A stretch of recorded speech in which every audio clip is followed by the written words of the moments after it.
Soul Night Live number 35. Tonight our guest is Doug Pinnick from King's X. And tonight my guest host is Jake Livgren, who you may remember from Proto Ka, the Kansas offshoot. All right, ladies and gentlemen, Jake Livgren. Hey there. From the Heartland. You know what happened, man? You texted me, I'll bring you on at 10:10. And I was like, oh, great, I got an hour. Oh, yeah. 10:10 your time. My time. I'm sorry. I should have known that you were an hour off. Okay, sorry to.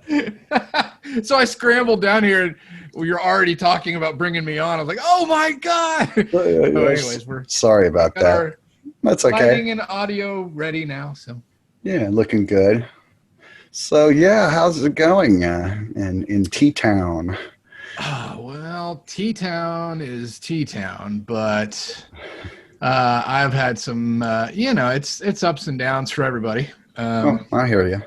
I'm off work from a shoulder surgery, and it's a good and bad thing because it lets me have time to do things I don't normally get to do, like music.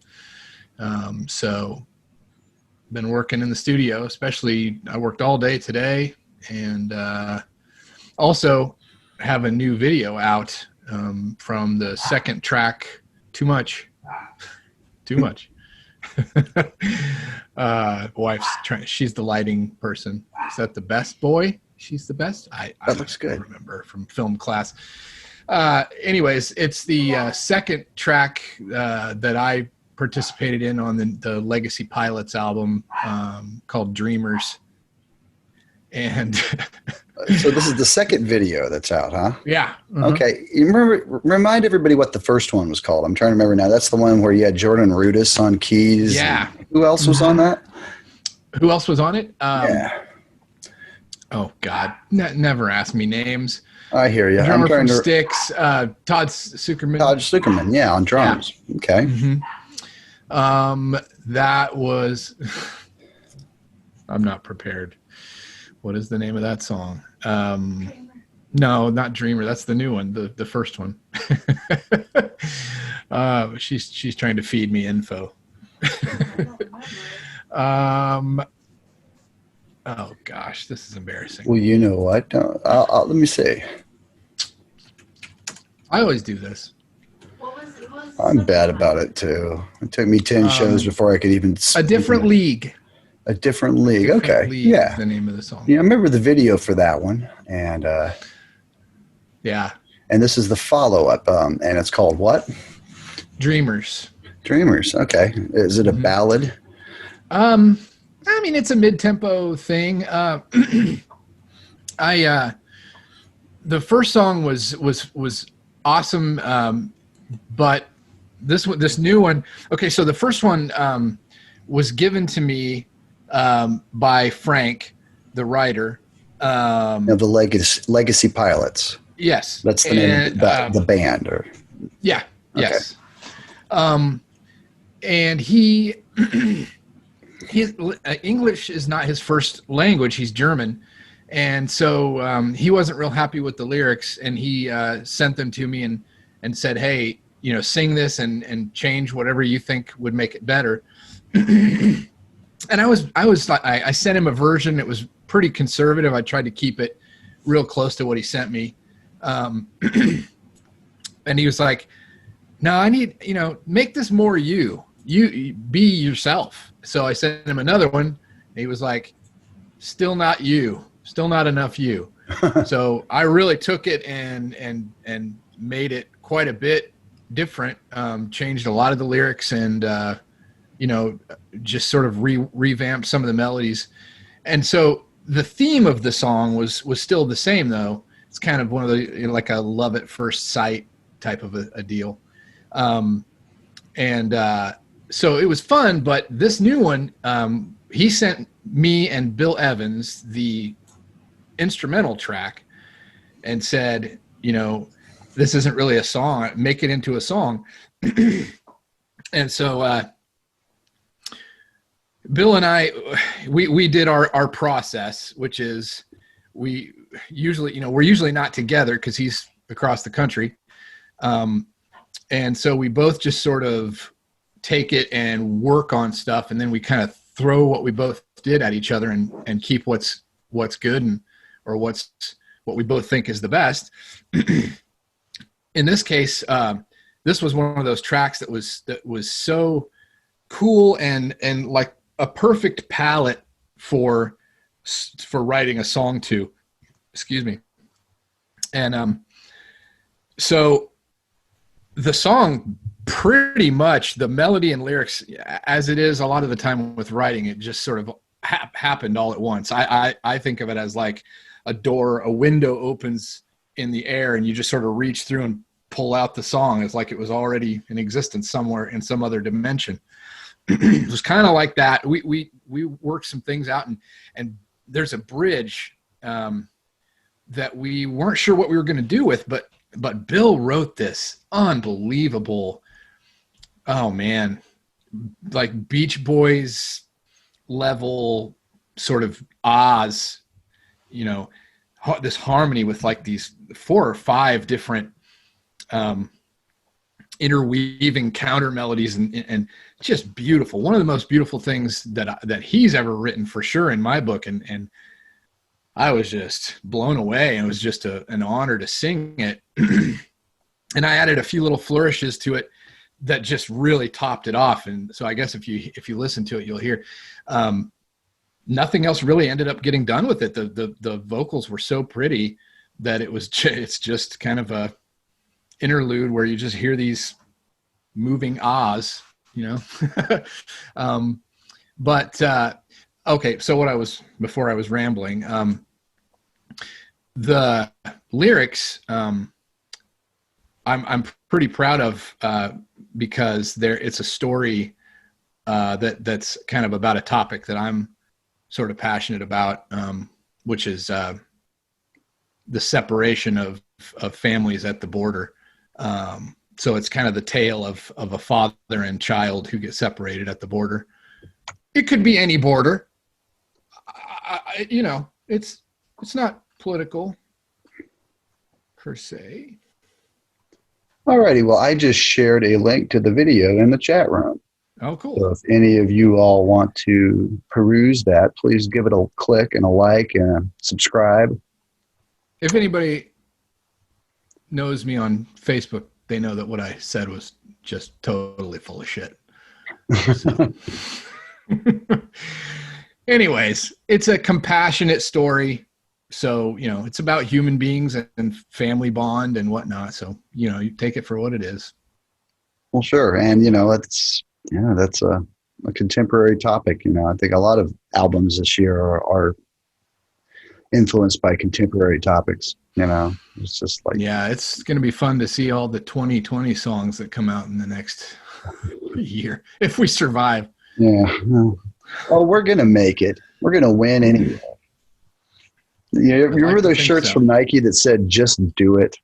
Yeah. Well, I got a logo, win anyway. It's win like, anyway. Yeah. Exactly. F the haters. We're going to win anyway. Right. I'm not even talking about politics or either side of the equation. Just survival. It's more about just us as people and the determination that you have to see something through to the end. Right. So I agree. Win anyway. I like it. Yeah. Pitch that. I think the long version was win anyway. Fuck you, clowns. I like that. Yeah. Well, hey, but before we leave me, I have to push one other thing. Yeah. What other stuff you got going on? Yeah. The album that I did, I sang 5 tracks with this band called Pinnick, which is spelled with a 1 instead of the I. It's Pete Jorgensen's project from Atlanta. Well, I think he's from Atlanta, down there somewhere. Do you know the guy? Pete Not Jorgensen? Personally, no. Okay. Pretty dang cool prog writer. I mean, he's pretty old school. He's very influenced by, like the late 60s, early 70s stuff. So you're telling me there's a prog musician in this town I haven't met yet. Okay, I'm I gonna seek I him out. swear he's from Atlanta, but maybe I'm crazy. Maybe I'm thinking of you. I'm definitely crazy. Maybe Uh, it's I Florida. look him up. I think he's from there. Okay. Yeah. And how would you describe that particular batch of songs? Um, like I said, it's pretty straightforward, kind of early '70s prog type stuff. Good writer, really good writer. And what were some of your lyrical themes for these songs? I don't do any of the writing. I think actually most of the songs I've done for him so far are songs that he's had kind of on the shelf for years and years. So if we work together on, future stuff, there could be some writing on my part, but so far I do things pretty much other than just, changes in lyrics through the performance, pretty much as given. But his stuff it's kind of storybook, ethereal, prog type lyrics, and it's cool. It's good stuff. I'm always impressed, and it's always fun to do. A criticism I hear leveled at prog a lot is that there are always lyrics about fantasy and dragons, and it's like, yeah. Last time I checked, that was heavy metal's territory. I can't think of any big prog bands that dealt in that kind of imagery. If you want that, then play a Dio record. Right. You'll get rainbows and dragons out the yin yang. Yeah.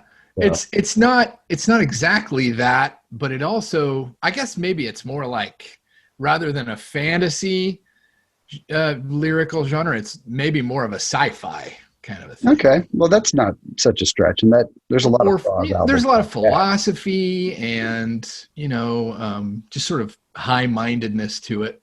And what was the name of the artist and the album again for that one? The artist, the band is called Phoenix, and there's a number 1 instead of the I in the word Phoenix. And the album is called Immaterial Witness, and it just dropped. No, I got my copy this week, but I think he told me it officially drops like first week of October. Oh, okay. And the other thing I'm really proud of on this is that it's the first ever official international type release that my daughter appears on, where her name is actually in the credits. Oh, neat. Yeah. She's a senior this year. And she is also one heck of a singer, man. She brings tears to my eyes more than I saw that video that you two did not long ago. What song was that? I'm trying to remember. The song that we do more than any other is one called "You Matter to Me" from the musical Waitress, written by Sarah Bareilles. I don't know if that's the one or not, but gosh. Yeah, I think I put a video of that out on my Facebook when we did that. Yeah, I want to say it was like a tribute to somebody or something like that. Or like I'm guessing what you're thinking for your dad's birthday, maybe you guys did it. Oh no, you're thinking of the song that my sister. That's my sister's. She's also a heck of a singer. It just runs in the family. Yes, it does. But yeah, she's phenomenal. We're actually playing in a local band now together, which I played in lots of bands with my sister who passed away 10 years ago, but I have never actually been in a official band with this sister, my sister Jessie. Yeah, what's this band like? Oh, it's not originals. It's like rock covers, but we're trying to do stuff that you don't hear other bands do. We're doing Broken Wings and In Your Eyes and just cool, not your typical bar band stuff. We're trying to, kind of be a little bit more interesting than that. But yeah, so far it's not original. But it's a lot of fun and it keeps me in shape. And yeah, who else is in your lineup? It's all local people. Let's see, Jeff Kulik, Brian Hodges, I know that. Tim Robinson, and Tim Janke, and then my sister. So it's 2 singers, guitar, keyboards, bass, drums. Very cool. Do you rehearse at your place? Oh, we do 2, count them, 2 Toto songs. Oh, yeah? Yeah. Like what? Well, I'd love to tell you that they're, obscure deep tracks, but it would be like, what is Hold the Line. And this is a typical, this is an overdone Toto song, but you don't hear bands do it. Rosanna. Oh, yeah, and do it well. Exactly. Just getting that shuffle, purdy shuffle on it. And our drummer gets it pretty dang close, man. And he's pretty hot. And I am I'm a Toto purist. So if our version of it is good, and if it impresses me, I guarantee you it's going to be pretty good. If we sucked, I'd be like, nope, we're not doing this song. Yeah. Where do you rehearse at? Right behind you there? Oh man, no. Gosh. Well, that's the dilemma right now. We're between rehearsal spaces because we had the coolest practice hall I have ever had in my entire life. Even cooler than practicing at Carrie's studio. We were practicing in this old building downtown that was all glass, tall, 10-foot glass windows, 360 degrees, and you could just see out into the spectacular Topeka skyline. Yeah. Just kidding. If so you were up you don't high know Topeka, you're not missing anything. Was this at the Celtic Fox by chance? No. Let's see. Celtic is on 8th, right? Yeah. This is also on 8th, but this is on the other side of Kansas Avenue. Okay. I think I knew somebody used to live in some apartments. It's actually directly across the street from T-Pack. Oh, okay. So not to be confused with CPAC. It was the back end of a space that's used by a film production company here in town. So super cool, but there's like some structural issues, and so we have to be out of there for 3 months while they do repairs. So like no power cords until we're done. Yeah, exactly. Make this whole place crumble. They should let us entertain the workers, man. Yeah, no doubt. No doubt. We'll just get hit in the head by beams and whatnot. Yeah. Are there some places to play once you get it all together? I seem to remember a kind of a nice sports bar out in the west part of town where my friend John Kinch was playing with his band from the 80s that they had in high school. Do you know John? I know lots of people who know John. I have never met him myself. He's the Garth Brooks guy, right? Yeah, he's a guitar tech. Yeah. I don't think I've ever actually met him. He's come up in conversation amongst our band though, so some of my band members know him. Yeah, great guy. Yeah, that's what I hear. Awesome bass player too. That's also what I hear. Yeah, but yeah, I remember they played at some place out on the west part of town, and they had room to put it. He brought some of Garth's stuff, so they had like screens behind them and all the lighting trusses and stuff. And oh yeah, it looked like it was like a place that was fairly modern but big enough that you could put on a regular show like that. Right. Yeah. It looks like a good spot because I know there aren't a lot of venues in Topeka, but well, there's hang on. I told Doug a time based on the wrong time. So I need to text him real quick. Are we getting ready to bring him on here? Yeah, he's East Coast, right? Or West Coast, right? He's West Coast. LA, around there. Yeah, so I told him 8:20 his time, but I should have said 9:20, right? Or 7:20. Yeah. 7:20, okay.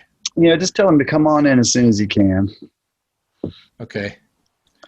So you can talk to me. I'll still talk, but I'm not going to look at the screen. Okay. Yeah, no problem. Well, it's good to see you. I always enjoy chatting with you. You too, man. I'm sorry I haven't been on in a while. No, I know you've been busy. Did that Toto book ever show up in the mail? It did. I meant to tell you. It actually showed up like 2 or 3 days ago. Wow. So that was a long way. That came all the way. It is so cool. I haven't gotten very deep into it, but it's really cool. It came all the way from Sweden. So I guess it took a while to travel around the world to you.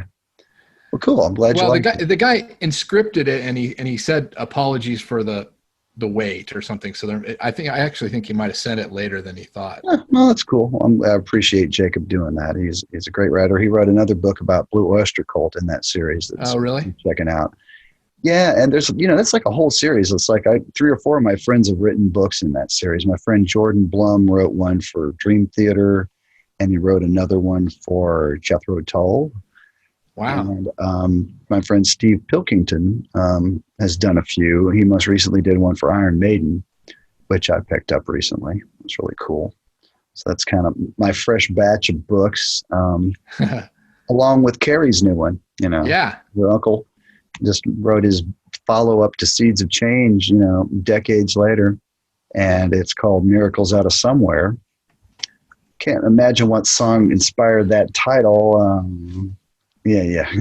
And it's great, and it's not just things that happen since Seeds of Change. I mean, there's a lot of it that is. Yeah. But there's also some great early stories about trying to control that crazy bus that you could barely steer and the brakes didn't work, and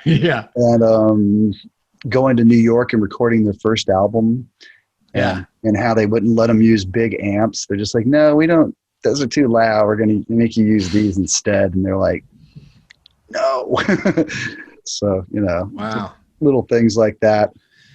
And he has a lot of stories that he tells around the table, but a lot of those I'm not sure if they would have been couth enough for the book. Yeah, probably not. Not that he did stuff that was bad, but just that's just how it is. In rock and roll, there's been yeah, exactly. Stories, they're less than tidy. Yeah. But yeah, it's a great one. And Carrie's site is Numavox Recordings. It's Numavox. So look them up and swing by there. It's just $15.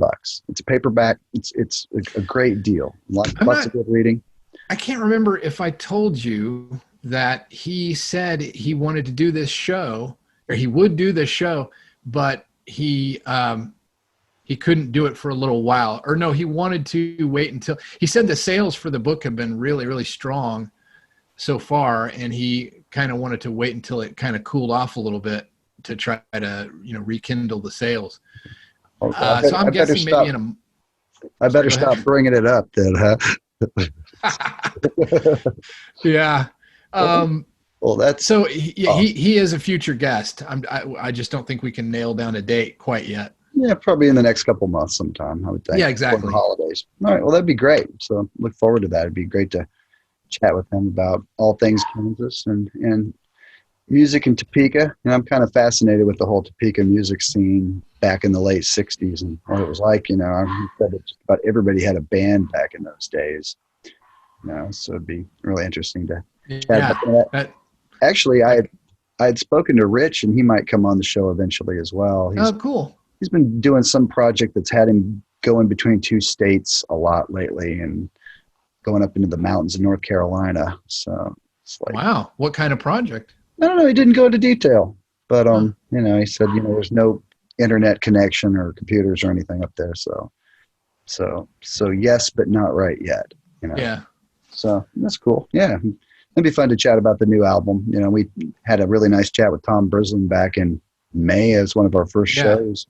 That was great. But now that the album's out, there's like all the more to ask, and, yeah. And to hear it from a guitar player perspective would be interesting too. Right. Yeah. I was thinking he came on before the album was released. I think so. Yeah. Okay. It's like, and then it got pushed back like a month. Like they thought they were going to have it in everybody's hands by June, and it would wound up being late July, I think, by the time it was actually there. So, okay. But yeah, it's gotten really great reviews. Yeah. I like it. Yeah, and that his song in particular, I think, might be my favorite one. The one that Tom sings, the song the River sang. Yeah, he's got a really cool voice, doesn't he? Yeah, he does. Mm-hmm.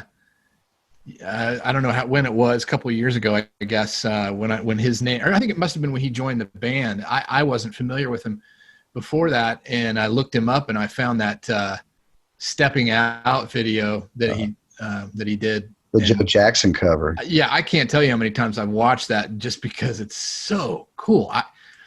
The way he changes the key and changes the voicings and just, it morphs the whole time. Yeah, it does. And plus, he just has a cool voice. I really like his voice. It really does. It's almost kind of breathy in a way. Yeah. Yeah. Yeah, it's definitely not the big soaring type voice. It's more of a change of pace in Kansas, but that's not a bad thing. No, and it's they mix it up even back in the day. You'd have 3/4 Steve and 1/4 Robbie songs. So right, not much of a stretch to have another vocalist step up to the mic. And Billy sings one occasionally as well. He sang one on the last album. Yeah, he's one heck of a singer. Yeah, he really is. Wow, absolutely. So I texted him. Yeah, he hasn't answered yet. He probably was like me, oh crap, I got an hour. I'm going to go. I hear you. Whatever, run to the store. Uh-huh. I don't know, but he hasn't gotten back to me yet. We did a show with Chris from Humphreys, and it was kind of a similar thing. Oh, really? Hold on, I just woke up. I'll be there in a few minutes. I love that band. Yeah. Oh, yeah, man. They are great. They did a few drive-in concerts. Oh, really? I didn't hear that. Bass player friend of mine, Dustin Fennell, co-hosted with me because he's like the biggest Humphreys fan I've ever met. And he had some really interesting kind of fan questions that I probably wouldn't have thought of. And yeah, he drove all the way up to Chicago to the drive-in shows, maybe like 2 or 3 nights in a row. Wow. And it was like, wow, that's some devotion, but yeah. they don't disappoint, and they change the set list pretty much every time they hit the stage, And that's how I was like, Chris, how do you guys remember all those? And he's like, well, when you played them for as many years as we have, you do. Yeah. But still to have, upwards around 100 songs at the ready at any time, I can't even imagine being able to remember all that. And right. Yeah, definitely. I think Mantis might be one of my top 50 albums. I mean, I like a lot of music.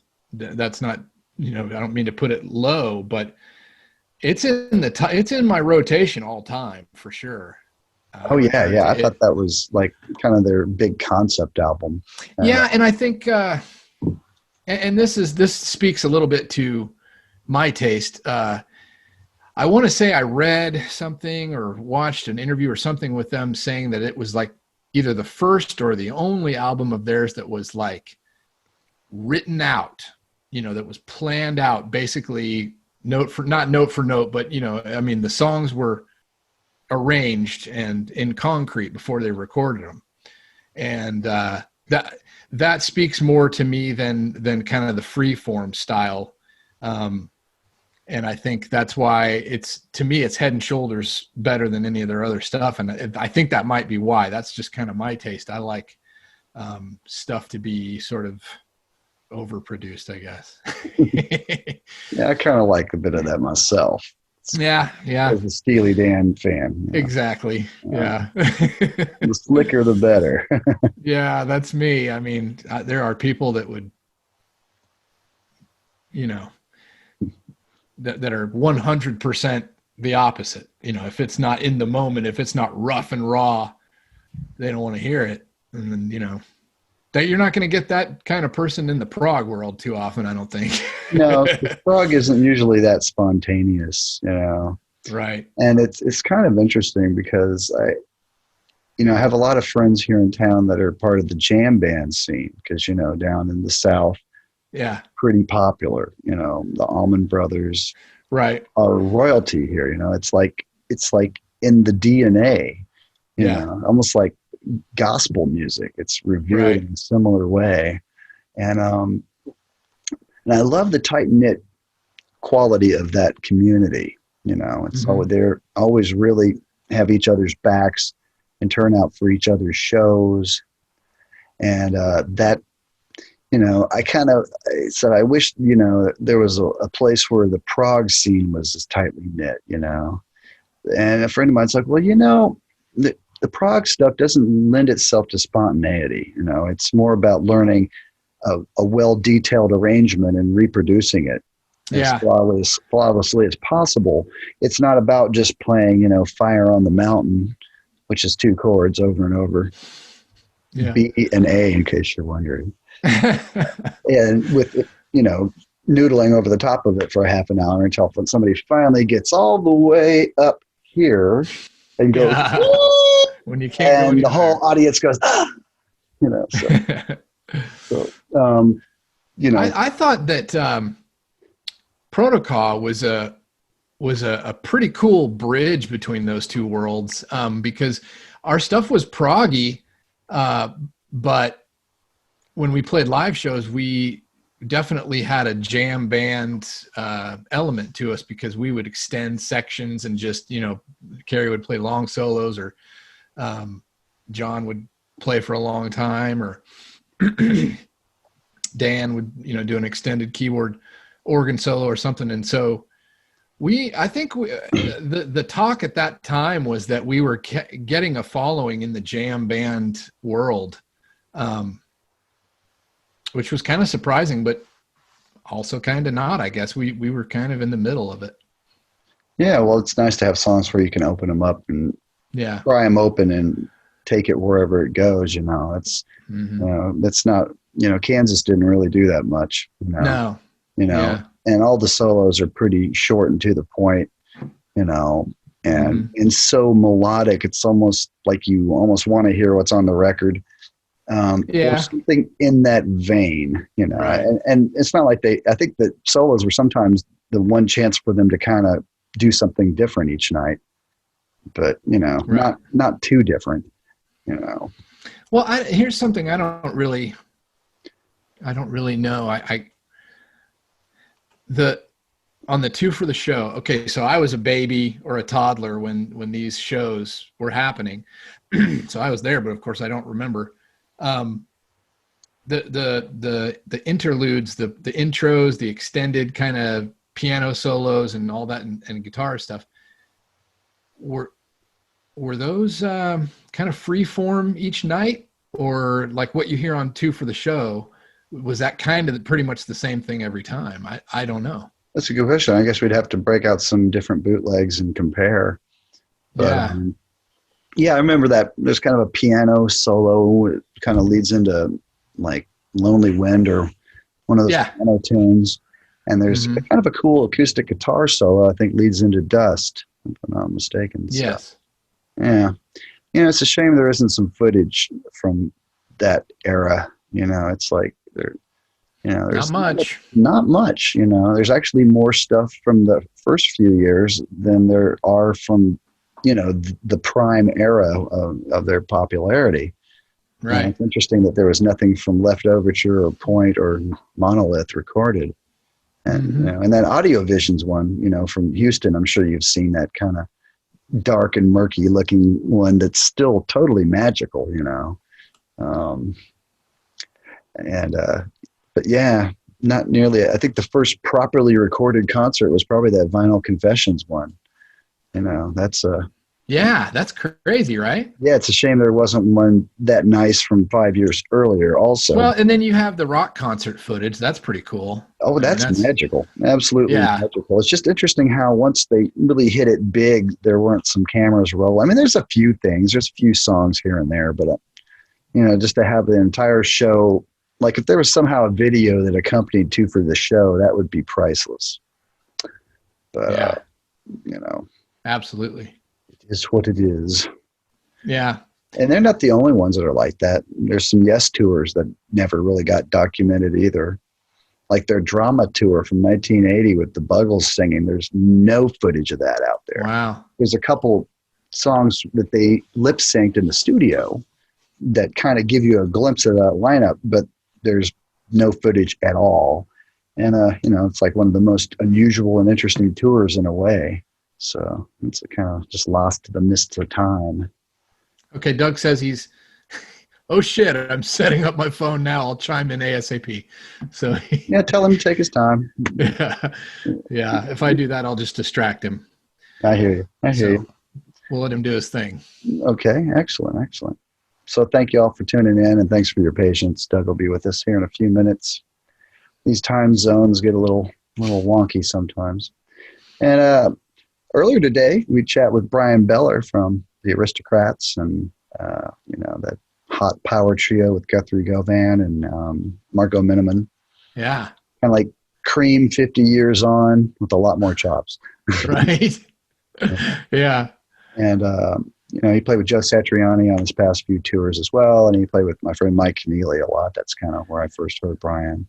Wow. And I think they met in a band with Dweezil Zappa and his brother Amit back in the 90s called Z. Huh. And that's... I don't know. That's surprising. I haven't heard of that. But then again, we come back to my surprising nature as not quite the prog historian aficionado as people might think, considering my lineage. There's a lot of it I love, but it's not like the first type of music I turn to when I listen to stuff. So the more obscure stuff is probably going to escape me. But man, Carrie did a really cool thing for me, and I haven't honored it to the level I should have. He had taken his entire ridiculous library of vinyl and digitized every single one of them. Oh, and then he bought like I don't know, 500 gigabyte external drive and filled it up with his entire music library and gave it to me for Christmas. Wow. And I have barely, it's hundreds and hundreds and hundreds of albums. And he has funny story when he was young, late teens, early 20s, when he was in the bands leading up to Kansas, they would get paid $1. I think their weekly allowance was $1 a piece. What? First of all, what? Right. It's like doesn't even buy a candy bar now. Not even in 1970. Yeah. Well, it did, but it wouldn't. Maybe it had to be $1 a day. Maybe I'm wrong. It couldn't have been a week. By the time you buy your cigarettes, you're broke. Right. Yeah. No, but he didn't smoke, but he had just as bad of a addiction. They would run out and just go buy albums with their whole allowance. They would just starve, or they would go to some girl's house for food. Oh, what must it be like to have that kind of sex appeal? I wouldn't know. But they would go to, some girl that was a fan of the band, or like one guy would have a girlfriend, so they'd all go to her house and get fed, and then they'd go spend all their money on albums. Oh yeah. Well, I remember I was chatting with Dave Hope one time. I grew up over in the 200 block of Jewel, which is just a couple blocks from the house on Roosevelt that the band was in. Right. So I was literally sitting over there watching, Sesame Street when they were writing some of these great tunes a few blocks away. And we'd all probably bumped into each other at Harry's IGA right there on 6th Street, between the two houses basically. And Dave's like, yeah, I used to go in there and sneak packs of macaroni and cheese some days. We were so broke. Yeah. I'm just like, yeah, the early days, Yep. The $1 allowance, I can understand. Right. Yeah. But I think what he said was that he would buy, like, his whole vibe was to be as weird as possible. So he would buy stuff never having heard a note of it. Sometimes he would base it off the album artwork or the name of the band or whatever. So he said he would probably 1 out of every 4 or 5 that he would buy would just be garbage, and he'd hate every note of it. But he kept them in his library. I don't know why. So he said, there's tons of stuff in this drive that's just terrible, but it's obscure, so it's cool, Yeah, you decide what's terrible, as you right. Yeah, well, he, I mentioned that the first interview I ever did in writing was with him about 2000 or so, and somebody found all these old interviews, so I shared them recently. And he had it's one of those things where, what are your 10 desert island albums? And one of them was Tamboo from Toto. He loves that album. I was wondering if you were the one that turned him on to that one there, if you just kind of... It was, it's not like they're unheard of in general, but of course, my dad and I are, as big a Toto fans as I have ever met. And so I'm sure we were always kind of putting a bug in his ear about him. But yeah, he kept, let's see. Yeah, that's the one. He kept that. And I want to say 2 other albums in his studio for 20 years. And he would use just those albums to ping everything, you know, and he would compare everything to the way those albums sound. Oh, wow. And, okay. Yeah, he absolutely loves that album. It's a great album. Is that one of the ones where Luke sings everything? Mm-hmm. Isn't there? I thought Yep. so. Because Yep. I was thinking there's some, you know, the classic ones have Bobby Kimball. Right. Although Luke sang some songs even back then. Yeah. Like 99, that was a pretty big hit, you know. Mm-hmm. It's the one that comes to mind. Love that song, by the way. Yeah, and he does half of Rosanna. So. Oh, yeah, right. You know. Right. So I guess it wasn't too much of a stretch for him to just go ahead and be the lead singer for an album, or is it just that album, or is it more than that? Boy, if I'm wrong, I'm going to feel stupid, but I want to say it was the one before that, which was the last one that Jeff played on, and I think he died before it was actually released. Kingdom of Desire. Oh yeah. And then because that was the one they did after the debacle with that weird singer that that was one of the things I asked Luke about the first time I met him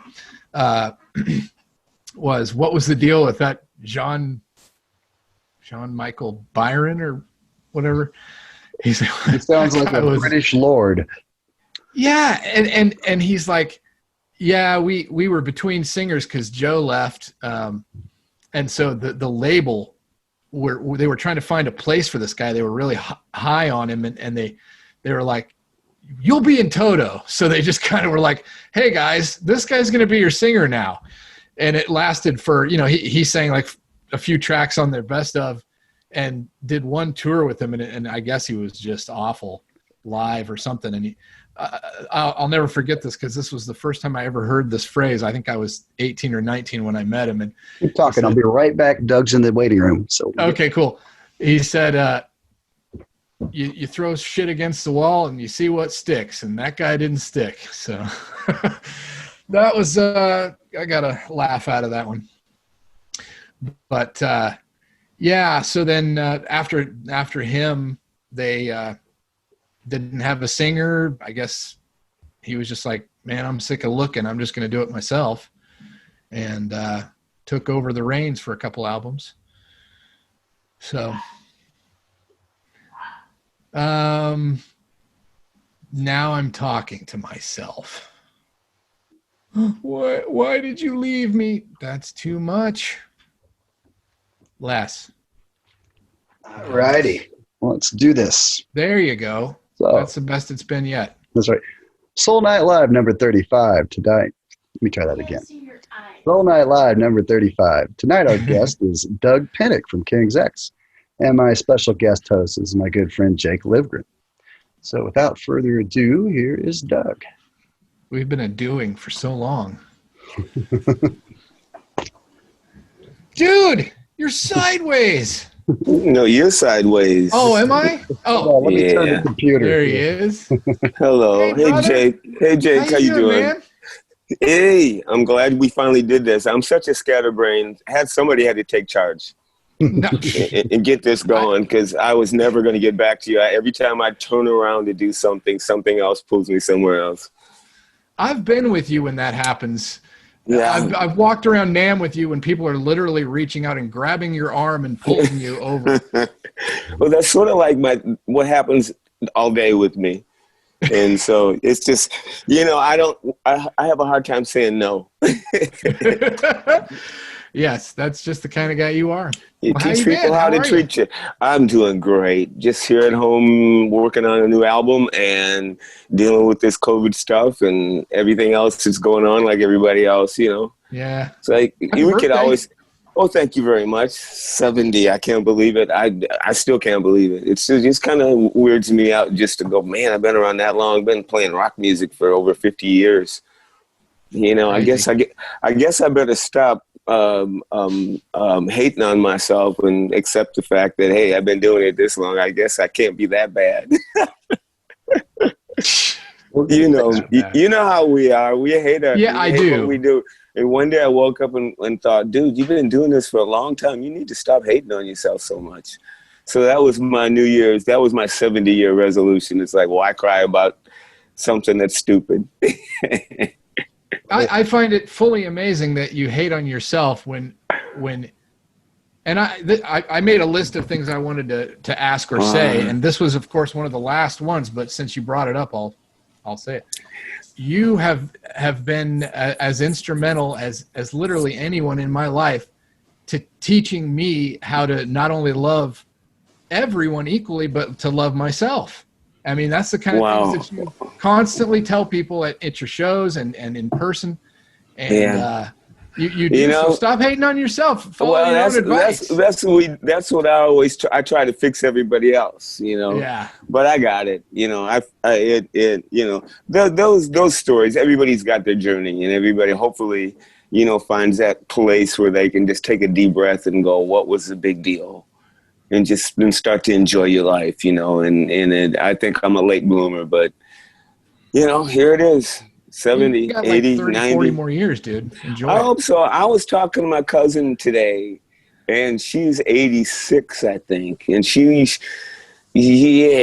like that. She said she used to pick me up and shake me, and she said I used to laugh, and she said I would throw up on her because she'd forget that she'd feed me, and then I'd throw up. And she told me about how I loved listening to music, and I used to call them yays.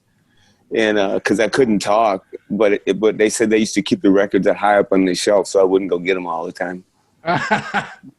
She was telling me there was some cool stories today. We're doing a documentary, King's X documentary, and so the producers went to Chicago to talk to some of my relatives, and so I had to call them on the phone and tell them, hey, you guys want to be in a video? And some of them don't want to do it. They're old and they just don't want to be videoed. It's kind of sad because they got some great stories, when I was a little kid. Yeah, I'm sure.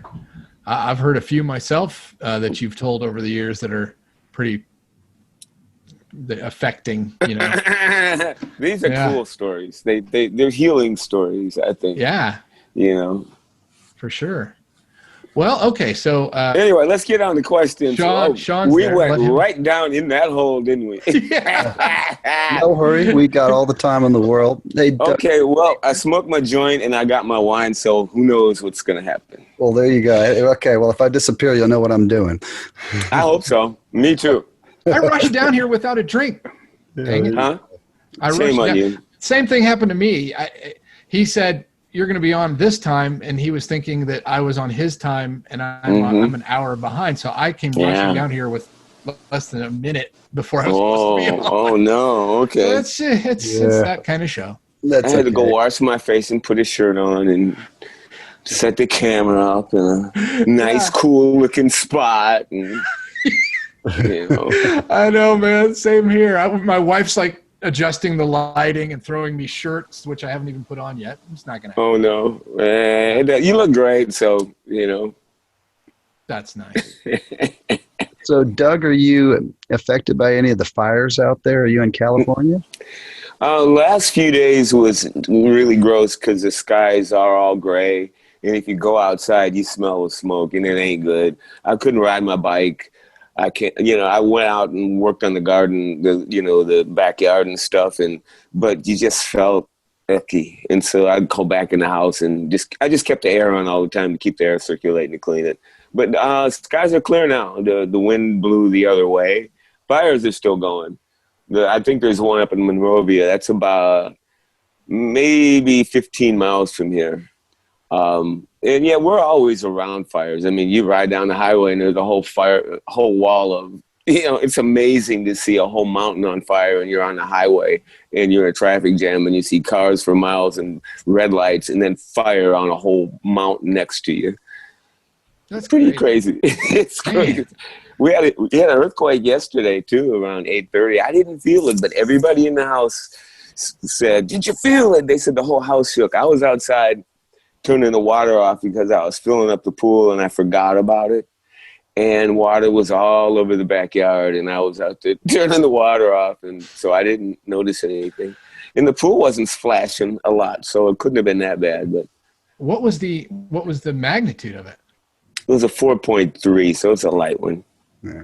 I think these houses, this is a really old house, and it's been through, this is Northridge basically, so it's been through the worst. And it's a little, literally the house is a little lopsided. There's a part of the house that goes down a little further. But when there's an earthquake, the whole house rocks. And it's like, and there's like something underneath the house. It's not a basement, but there's something that's like, maybe they've got this stuff under here that maybe helps the house to not shake, because I notice the house shakes more than it does outside if there's an earthquake. And, but it's not, but the house doesn't shake, it kind of rocks. So it might be on some kind of stilt kind of thing, you know. Got some shock absorbers. Yeah, this is California, and that houses are made of concrete out here, and a lot of them probably are on shock absorbers.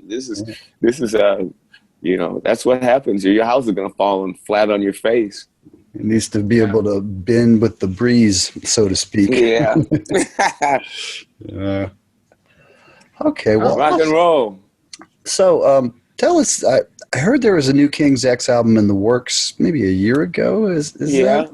Maybe longer. God. What's the status of that? Well, I've been told legally I can't talk about it, but we're in some legal difficulties with some things, and it's just been held up because of it. There's nothing we can do. And, when you're in these situations, you can't really go public and talk about it because legally you're, so we have to leave it at that. We just don't say nothing. People are sick of this.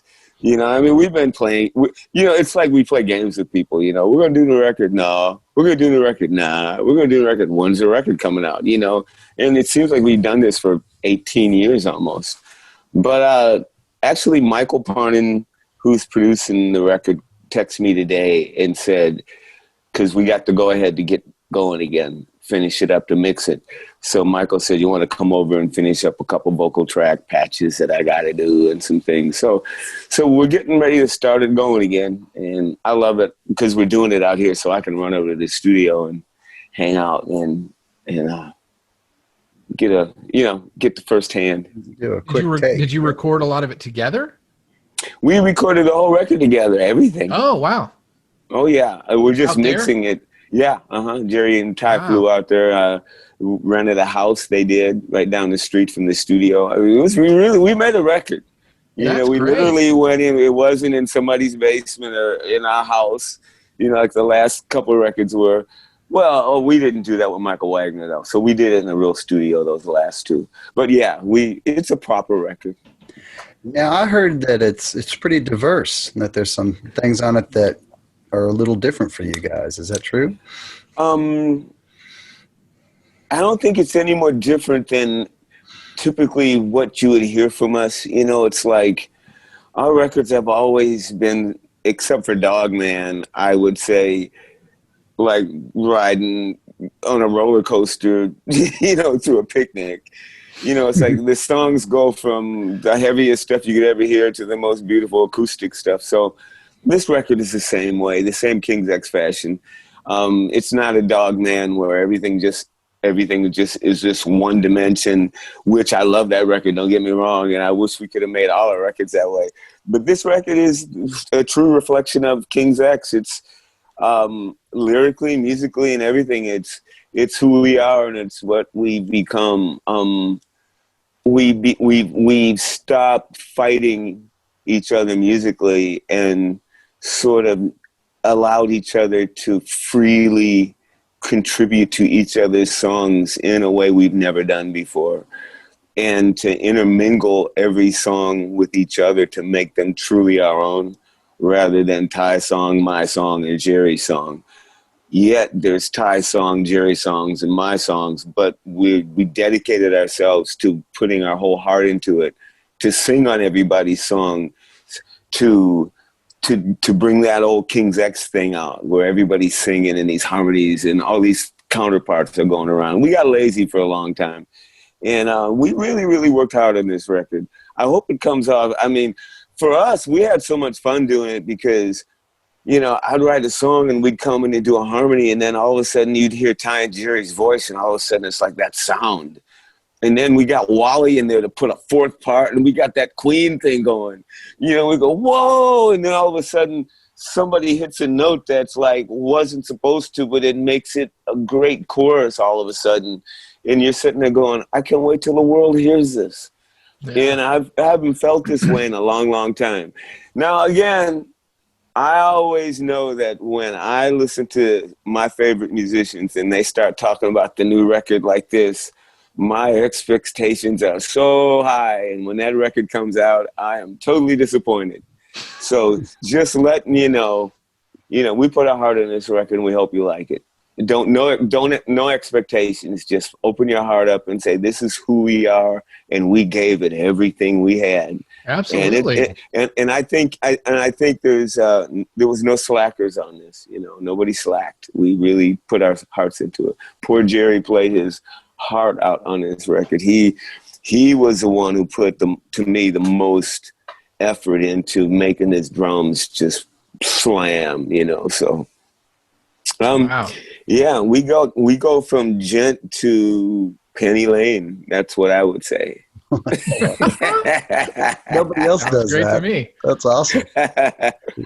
It's been such a long wait that, like, not trying to make you feel bad, but those of us who are fans have been waiting for so long. It's like, I think that kind of lowers the bar. Not that it needs to be lower, of course, but it's like when it's been that long, it's anything that comes from King's X is gonna blow our minds. I hope so. I hope so.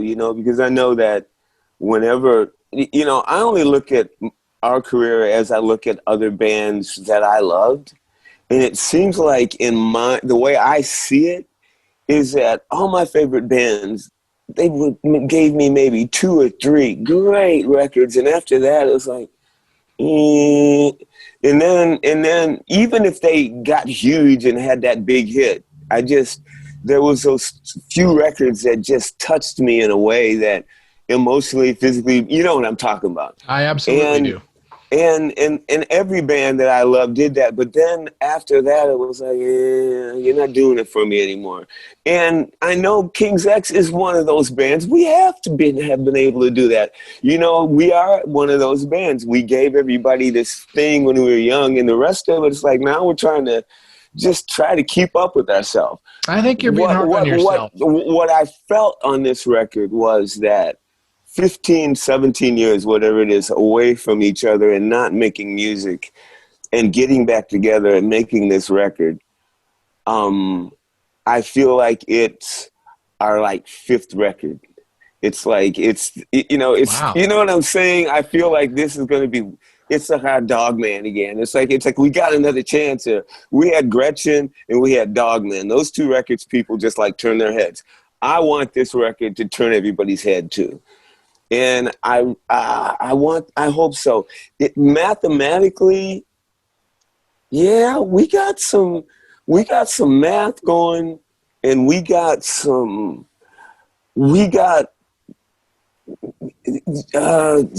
Beatles. Oh my God.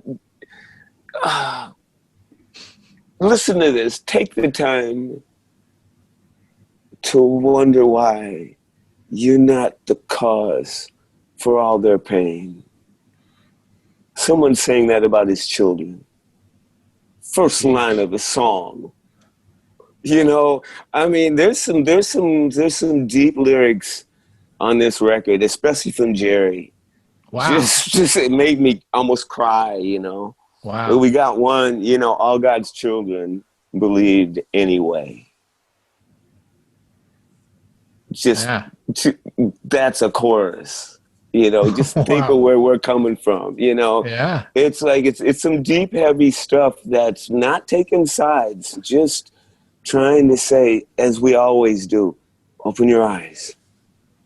Hey, let's look around. Hey. Things aren't always as they seem. Be smart. Yeah. Don't believe everything, and don't die for any cause. Yeah. Don't. Well, because tomorrow you find out you're wrong. Tomorrow you find out you're wrong about everything.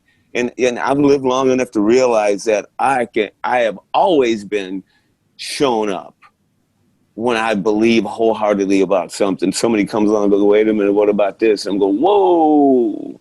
Then you put that in the pile of life and put that into your life and figure out how to make that work. I mean, life is a juggle. You know what I'm talking about? I'm getting deep because I'm drinking. Okay, what were you going to say? Doug, I mean, no, that makes a good point. I think it's exceedingly rare to find a person who is willing to be wrong, who's willing to be proven wrong and to believe something new and different than what they thought they were sure about. Yeah.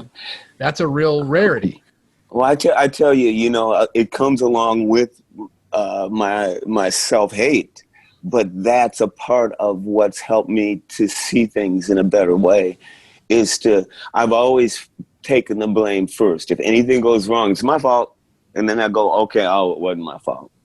And I've always been one to say, I'm sorry, because I don't want them to be mad at me. Right. Now, I've not always been that way. Every now and then somebody nails me and I turn around and bark at them like a dog and get, and have to apologize. Nobody's perfect, This is becoming every conversation that you and I have ever had. And it's not as much of the probably what Sean is. I love it. Like, let's just talk on the phone. Let's get back let's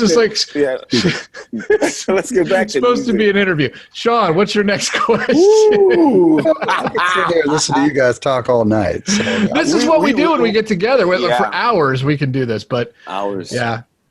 Well, you were mentioning, I have a few obvious questions I'm sure you've probably been asked before, but some of our readers aren't quite as familiar with the answers. Hey, readers, how you guys doing? Yeah, we got a whole bunch, about 30 people in the chat room right now. Awesome. Hey, 30 people. We got a lot of cool comments. Silent Planet Through Ear Candy is one of the greatest album runs in rock history. Thank you. That's what my friend Ben has to say. After that, the rest of them were like B's, C's, D's. Again, I think you're being hard on yourself, man. Here's what I was thinking. I actually pulled out Manic Moonlight. Lately, I've been pulling out King's X, because I don't listen to King's X for like 30 years or more. And just lately, since I've finally gotten a little older and I'm not hating so much, I've been listening to stuff and I'm going, wow, that's not as bad. What is it? There's a song called Skeptical Winds. Yeah. We hated that song. We thought it was stupid and it was just a filler. And I pulled it out a couple days ago and listened to it and I went, dang, we need to play that live. That was fun. So, when you get away from things, it's like going to high school and then pulling out the yearbook. You look at it and go, that jacket was stupid, but hey, I was styling. Well, I think that you're the stuff that you're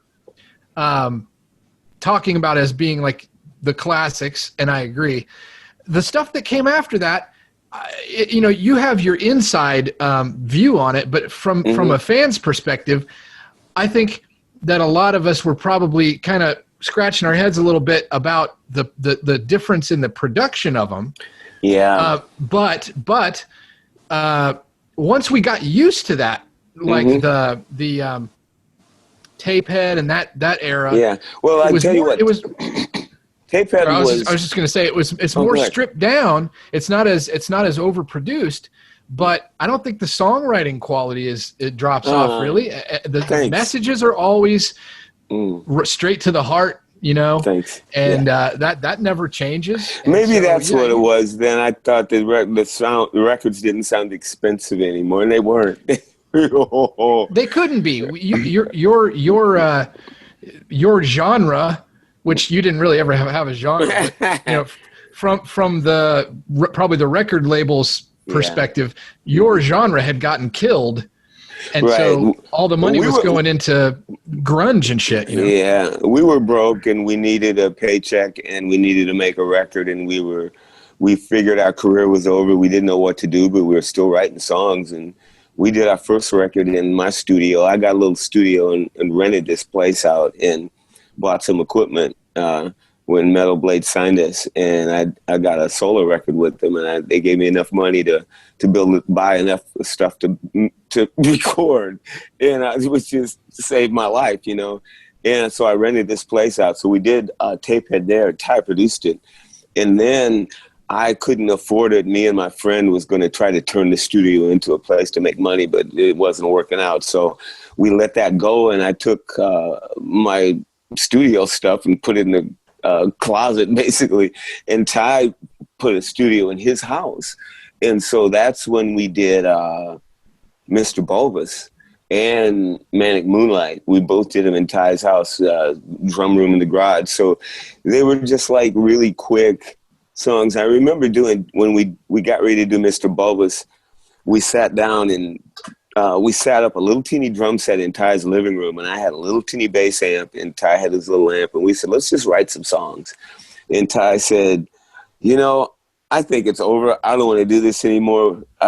Why are we doing this? And I thought, and I looked up and I said, well, we got to make a record, you know, and let's just, and he says, well, what do we do? You know, and I said, let's just take our drop B guitars and tune them down to A and write a whole record just really low. And he goes, and I said, let's just make up chord progressions that are so fucked up that you can barely sing over them. And Ty goes, yeah, let's try that. So the first song we wrote was Julia. Oh, wow. And when we got done with Julia, I remember the progression was so ridiculous. Ty looked up at me and said, can you make a melody up over that? And I go, yeah. And me and my little dumbass ego thought, oh, yeah, no problem. And when we got ready to make up the melody, I remember the chords were so bizarre that I had to have Ty hum the next note in my ear before it got to me so I could hit it.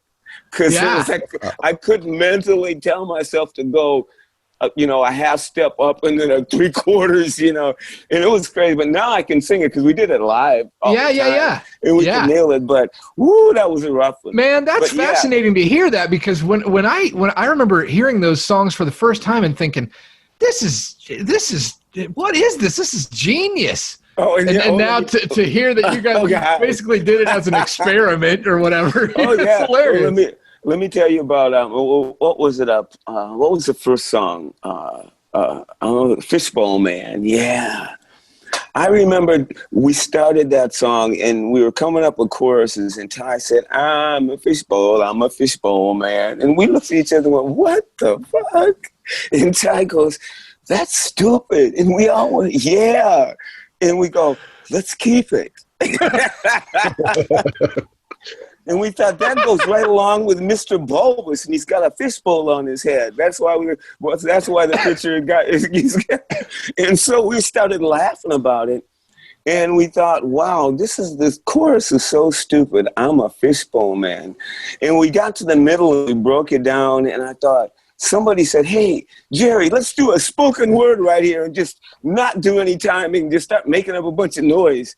And Jerry goes, okay, I'll go home and write something. So we just tinkered around and made this stuff.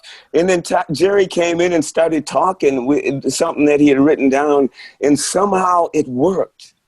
It just ended right at the end. He says, and now I'm a fishbowl man. And all of a sudden the music comes back in. And so when we got done with the song and we got done with the record and we were sequencing this record, we said, where are we going to put this stupid ass song? And we all agreed, let's put it at the beginning and get it over with. And oh my God. That's hilarious. And I remember listening to it after the mix, and I'm going, damn. The low end is like my subs are rumbling. And I said, Ty, there's a lot of low end. He goes, yeah. And we went, okay. And we left it like that. Wow. And I love that record because it has such history from how it got there. It was a record out of desperation that we put our heart and soul into. I love hearing that. I don't know that I've ever heard much at all said about that album. That's really interesting. Yeah, and also moved me was was my letter to anyone who had a problem with my leaving the Christian faith. It was the history of my life in religion, and at the end moved me again, because at the end of it, all I was saying was my life and everything around me still amazes me, no matter what I believe. Created, not, whoever, whatever, I am still amazed, moved me over and over again. And that's what that song was about. That's why there's so many verses, and that's why we never do it live. There's eight verses. Wow. Oh my, wow. Yeah. I guess there's 3 double verses. And I thought, this song is so long. Then we got part 2, which is just the jam. Right. Man. Yeah. That brings me back to what I was saying before, which your story and who you are and everything you've been through has been as important and influential to me, learning acceptance of all. So I was raised in a really super conservative religious upbringing, obviously. Yeah. And I think it's really easy to live that way and sort of see other kinds of people, other colors, other, sexual orientations, other, whatever it is, as this, they're others, they're the others. And you taught me so much about how those others can be as important to you and connected to you as anyone in your life. And after listening to your music and getting to know you, it's changed me in so many ways and helped me to grow and make myself into someone that I'm so much more proud of, for being able to love and accept unconditionally. And I just thank you for that. You're Sorry, welcome. I don't mean to get deep. No problem. You're welcome. Yeah. Bless you. You too. Okay. So shall we hit some frivolous things here? I'm gonna hit my list here. Hit a few obvious things, I guess. Doug, early on, what were your early vocal inspirations? I've been asked this question, my whole career, and I've never been able to say it right in a way I want to. And I finally figured it out in the last few months. It's everything that I heard, I turned my head and listened to, because as a kid back in the 50s, there wasn't that much music. We had 78s and 45s, and most people didn't have record players. I had relatives that had record players, and you'd go over their house and they'd put it on the new Muddy Waters album and Howlin' Wolf or Mahalia Jackson. She was the first gospel singer to make a record herself, and the Staples Singers and the Dixie Hummingbirds. It was like 3 records that you would listen to. So as a kid who was hungry for music and was just obsessed with it, there wasn't a lot to listen to. So everything I heard, I drank it up. Show tunes, dance music, bebop, anything I heard. And it was very little. So it was all the same to me. I do believe that that's a part of the way I write music. If you listen to Chariot Song, that's one of those songs that does that. I mean, the chorus is the McGuire sisters from the 30s. He was a boogie woogie bugle boy, a company B, those cluster chords. Sure.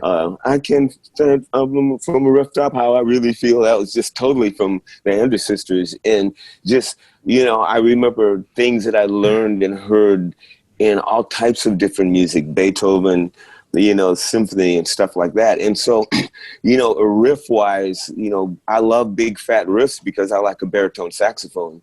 And when I was a kid, in the early 50s, American Bandstand was one of the only TV shows on. And when the music came on, there was a band that played, and the saxophone went do-do-do-do-do, do-do-do-do-do-do, and I love that fat, thick sound. And so when in 7th grade, I played a baritone saxophone. And when I heard a grand piano and the low notes and that clanging sound, all of a sudden it registered. And when I write music now, that's what I hear as a baritone saxophone and a grand piano bass line. And so, boom, boom, boom, boom, boom, that's what I'm hearing. I'm hearing something else in my head. So everything that I write is things that moved me when I was a kid, that touched me. Mavis Staples was probably the first person that really gave me goosebumps. Mahalia Jackson was the other singer. When she sang, she was called the greatest gospel singer in the world. She sang for the president, even though she had to go through the back door and had to eat dinner in the servant's place because she was black, and all that stuff happened. But she was that good, and she sang without a mic. So she had this powerful voice, and she didn't have a lot of tremolo. She just had feeling because she belted it so hard. And I loved how and when she'd open her mouth up, you could see her jaws and everything. Lord! And she did that, and it was like goosebumps. But then there was this girl named Mavis Staples of a group called the Staple Singers. She was 16. And she could go, oh, yeah. And she would get gravelly, and she would get down hard, and it was like, oh, Lord. And she'd do stuff like that. And I'd go, oh, my goodness. She had this gravelly sound in her voice, and it was just so gooey. And those two voices, I started listening, going, wow.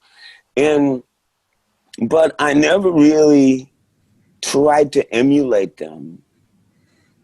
I just sang along with everything. I remember I was around 15 or 16 when I heard James Brown and Aretha Franklin and Stevie Wonder. That's when I started to listen to nuance and hear those little trills they were doing and things that they were doing that gave me goosebumps. And at the same time, I was going to a church that all the singers sang like that. We had like 5 lead singers in the choir, and they could nail Aretha, Stevie Wonder, all those people. We had one of those guys in church that kind of imitated them. So every Sunday morning, I got up to hear these people, and we had this lady named Tina Thompson, and she sang almost identical to Mavis Staples. So I could sit there and see these people emulating people that I had been listening to, and it just engulfed me. But I didn't have any vibrato. And I was walking through the house one day. I was about 15 or 16, and I was singing along to James Brown because I sang along with everything that I heard at that time. And I stumbled and went, whoa! And my voice wobbled, and I went, that's how you vibrate. And from that point on, I started getting a vibration in that thing that I had wanted to get for years and didn't know how to get because nobody had taught me how to sing or nothing. But there was like all these little things. I mean, I was really obsessed with singing back in the day. It had to be just identical to them. That's what black folks did back in the day, I think. And Wally put a video up. Wally Farkas, a good friend of mine, posted a video one time. I think it was Aretha Franklin's birthday or something happened, but I was over at his house and he put on Dr. Feelgood, and I didn't know it, but we were drinking and I started mouthing the song. And he videoed me doing the song.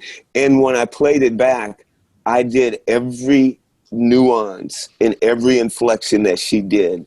And when I watched it back, I went, wow, I didn't realize that I really studied these people really, really hard. But, you know, I tell young people, it's like to be a great singer, you have to study nuance like these people did. And and singing is metaphysical. You know, it's like people say, oh, you feel it. I go, well, I do feel it, but feeling doesn't dictate what you're hearing. Because I could be a horrible singer and still feel it. Oh yeah. You still just have watch to, American Idol. Right. You still have to take. You have to watch preachers and great singers who can woo a crowd. I mean, I grew up watching preachers and singers level a church. I mean, literally get up and start singing, walk around heaven all day. And half the church is crying and the rest are out in the streets screaming and yelling, praise God. Okay. I went to church like that. So I learned. I literally learned. And I watched our preacher, Reverend Singleton. That man had this gravelly voice that could preach. He could preach anybody to heaven. You know, that man was badass. And in the middle of, he would get you in a frenzy. Then he starts singing, I love the Lord, you heard my cry. And he had this powerful, deep, like soulful voice. And all of a sudden the keyboard player would come in and hit the right chord, bah! And the whole church would go, yeah. And then some lady would get up and go, whoa, and pass out. And the nurses would run in. And that's the kind of stuff that I went to church every Sunday and saw. You know, how could you have come out from that sounding any other way than the way you sound? You couldn't. You couldn't. Yeah. And it's all learned. You know, it's all learned, but it's all. Well, I always say, whatever touches you, put it into whatever you are and do it. Whatever moves you. Mm-hmm. If it gives you goosebumps, then incorporate it in what you do. And I've always felt like I've always said to myself also, when I see a musician that gives me goosebumps, I approach them and say, hey, want to do something?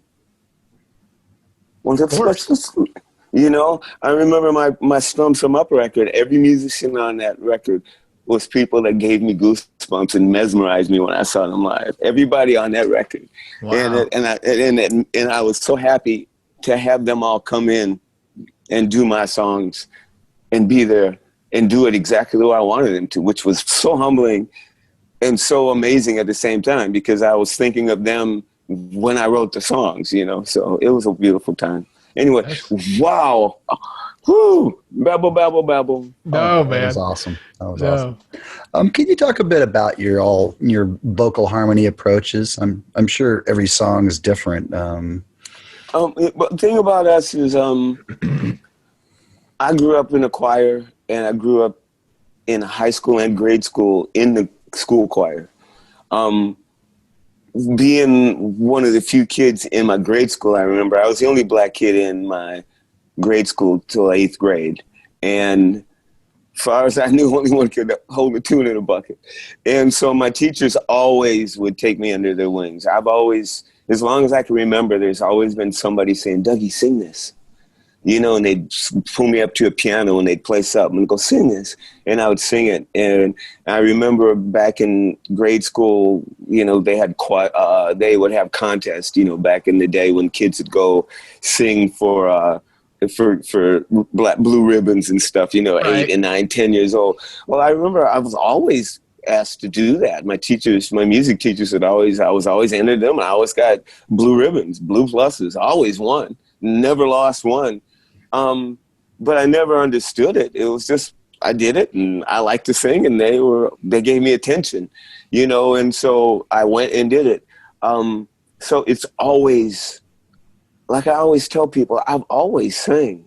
My mom said I was singing before I could talk. And my cousin told me that I cried when they turned the record player off, and I was always reaching for the records. and I called them yays. So she said I couldn't talk. She told me that today, actually. I talked to her on the phone. And I don't remember ever not singing in front of people. And I don't ever remember not seeing people react in a way that I didn't see them do that with other people around me. I would see people crying and I wouldn't understand it. I mean, 7, 8 years old, little ladies would come up to me and get on their knees and pray for me with tears in their eyes and speaking in tongues and stuff, with saying I had this gift and stuff. And I never, it literally, again, that's probably why I don't take compliments real well. I've lived this whole life, my whole life like that. It's like, it's no big deal. It's like I feel it this way. It's like David Lee Roth said when Eddie Van Halen played on Michael Jackson's album on Beat It, everybody goes, oh my God, you know, because we're freaking out. Eddie does this great lead. So they ask, Rolling Stone asked David Lee Roth, so what do you think of this great lead? He goes, oh man, I've been hearing him do those leads as long as I've been playing with him. Big deal. Yeah. You know, and that's about how I look at what I do. It's not, you know, I make fun of myself a lot of times and say I hate it and blah, blah, blah, but I don't see that, what other people get out of it. But again, it doesn't stop me from doing what I do. It won't, and it never will. I'll stand in a street corner and sing with the guitar in my hand. It's just what I do. Any advice on just how you keep your voice in shape? I have none. The only advice I would say is go to a music instructor and learn how to correctly sing. Secondly is, if you want to keep your voice, sing in your natural voice. Sing in your speaking range. Whatever your speaking range is, that's what you're singing, and you should be able to keep your voice. I believe that. Us who didn't lost our voices. Think about that. A lot of famous people, even when you listen to them sing and their voices sound so harsh and they can't hit the notes anymore, it's because they push too much. I'm one of those. I sang way beyond what I should have. I'm a baritone. I thought I was a tenor. Listening to rock music, everything was just a little bit too high for me, but I pushed it. Deep Purple, Kansas, all those bands, all those Led Zeppelin. I sang along with everything, even Paul Rodgers, but they all were at the height of my range. Yeah. But I worked it and I stayed there until, like Ty said, I reached puberty. And I started going, when I was about 40, when Dog Man came out, all of a sudden my voice started going down and that little boy sound was going away. And now it kept going lower and lower. And smoking weed and smoking cigarettes. Well, I don't smoke cigarettes, but I think smoking weed and smoking cigarettes will probably screw your voice up really bad too. I was smoking weed a lot at a certain period of time, and I really think that ruined my voice in a bad way, and I lost a lot. Starting to get it back in the last 4 or 5 years because I've learned to take care of my voice, and I use filters on my weed, and actually my voice is coming back in a lot of good ways, and I got my falsetto back, which shocked me. So they say if your voice is all screwed up for years, you just don't sing for a while and it'll heal itself. And I actually, I haven't been singing really hard and on the road for over a year. Yeah. So so in the studio, some cool stuff. I've been hitting some good notes. Can we get a little example of that falsetto? But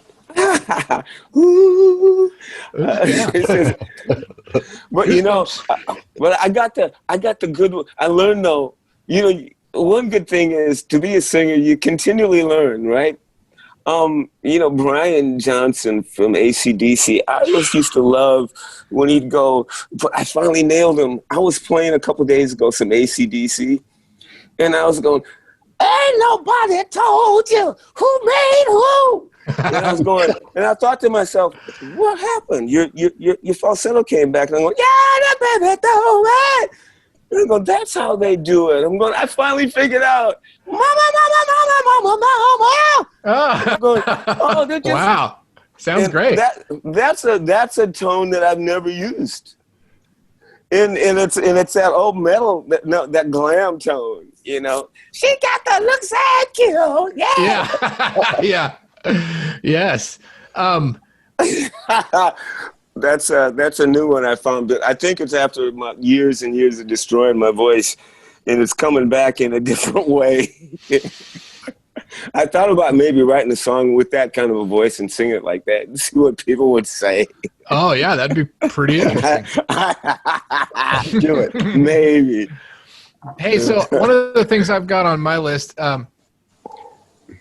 you were okay. I don't even know how to word it because I'm not really sure how the story goes. But you were in consideration to replace Steve Walsh, right? Yeah, Carrie called me up and asked me if I wanted to join the band, and I said no. Thanks. And this was before there was a King's X. I mean, we were the edge, and we hadn't left Springfield yet, so that was my opportunity to go. But it wasn't as much that, how do I put it? For me, it was the insecurity. I thought, ain't no way I can fill his shoes. I've been singing along with Kansas as long as Kansas been Kansas. Okay, when that first record came out, all the miracles out of nowhere. All the miracles out of nowhere. I went, there's no fucking way I'm gonna sing this stuff. Yeah, and then I thought, and then I got to go out in his shoes and sing his stuff. And I thought to myself, he's one of my favorite singers ever. But I was at a place in my life where I joined the Spurlows when I was 20. And I had to do somebody else's music, and I hated every minute of it. I do not like to sing somebody else's song. I don't like to sing Ty's songs. I want Ty to sing his songs. When he sings his songs, they move me. When I sing his songs, I feel like I didn't do them good. And we made a deal. He sings his songs now, and I love it. And I just feel that way. If it's not words that I made up from my heart, I don't feel genuine singing the song. I've done some cover tunes, and I put my heart into it. People tell me, Doug, you could sing the songbook. And I know, but my honesty is, it's all about integrity. I want to believe it too. I don't want to fake it. I could sing you the telephone book and you put tears in your eyes, but it wouldn't be real. Yeah. And that's my point. It's like reality is my biggest. It's the biggest thing in my life is reality and honesty and upfront and clarity. Maybe it's because I'm such a paranoid person. I don't want to second guess. I don't want to be in the dark. I don't want to kind of not know. I'm that guy that I'm walking down with the herd, but my head is up there going, where are we going? Mm-hmm. Somebody says, hey man, time to jump. I go, wait a minute. Where are we jumping? Mm-hmm. I said, now. I'm going, wait a minute. What do you mean now? And it might be to a fault, but I've always been that way. When everybody else went for it, I'm like, wait, man, let's see what you got here. That's why I never did heroin. And I watched friends die and people lose their lives in their whole, I'm going, oh man, one time, come on. No, I saw what it did to so-and-so. Why should I try that? Yeah. I mean, one time a kid came up to me when I was 13 and pulled out a cigarette, and him and his friends were in the woods, and he said, check this out. He lit it up, handed me the cigarette, and I took one hit and went, and I went, what? He goes, no, you just got to keep trying. I went, no. I said, the first time was like, it was so violently, when you first said it was, I went, why should I even do this? And I walked away. I said, you guys have fun. Then I never smoked cigarettes. And weed was different because I tried to take it. I remember when I first started smoking weed, I said, no, I can't smoke weed because I can't do cigarettes. I just can't do it. They said, we'll do it this way. They said, bring the smoke in your mouth. And as soon as you do, then open your mouth and let the cold air blow through it. And it won't burn and it won't feel that way. So I went, oh, wow. And so that's how I've always smoked. Huh. If I just go like that, it's like I will cough all day long. Yeah. It's like I'm still a. Well, you learn something new every day. Yeah. So you potheads, let's do it. Yeah, that's a great way to smoke when you've had a tooth pulled out too, because I always tell you not to suck on anything. So yeah, right, it's true. Yeah, that helps. It's like. Ain't no laying up till this year. Mm-hmm. But sooner or later, you got to start eating edibles like Willie Nelson. I got some Willie Nelson stuff. Where's it at? Oh, this is stuff is, where's it? I can't find it. Where's the bottle? I was going to show it to you. Well, yeah, where was that when you were trying to smoke weed and sing at the same time? Oh, right? dude, Willie Nelson. Dude, this stuff, oh my God. It's like he's selling it for like a tenth of what you buy it in the dispensaries. And so they're all pissed off about it. And he's being sued, actually. But he said he made it for us old folks so that we just feel better. And it's full spectrum. Dude, I do a couple squirts of that, and it's like, wow, I just feel okay all of a sudden. My arthritis and my aches and pains is all gone. Life's okay. I'm old. It's all right. Let's have some fun. Only do it in the evening when you're just done with the day and you're just done with everything, and just put a couple drops on your tongue, and it's like, wow. Watch TV, listen to music. Mellow out. Just mellow out. It's like having a glass of wine. Good. That sounds good. Sean, what next you got? question. All right, next question. All right, I got a few fan questions here. One of them, my friend Brad said, "Hey, Brad.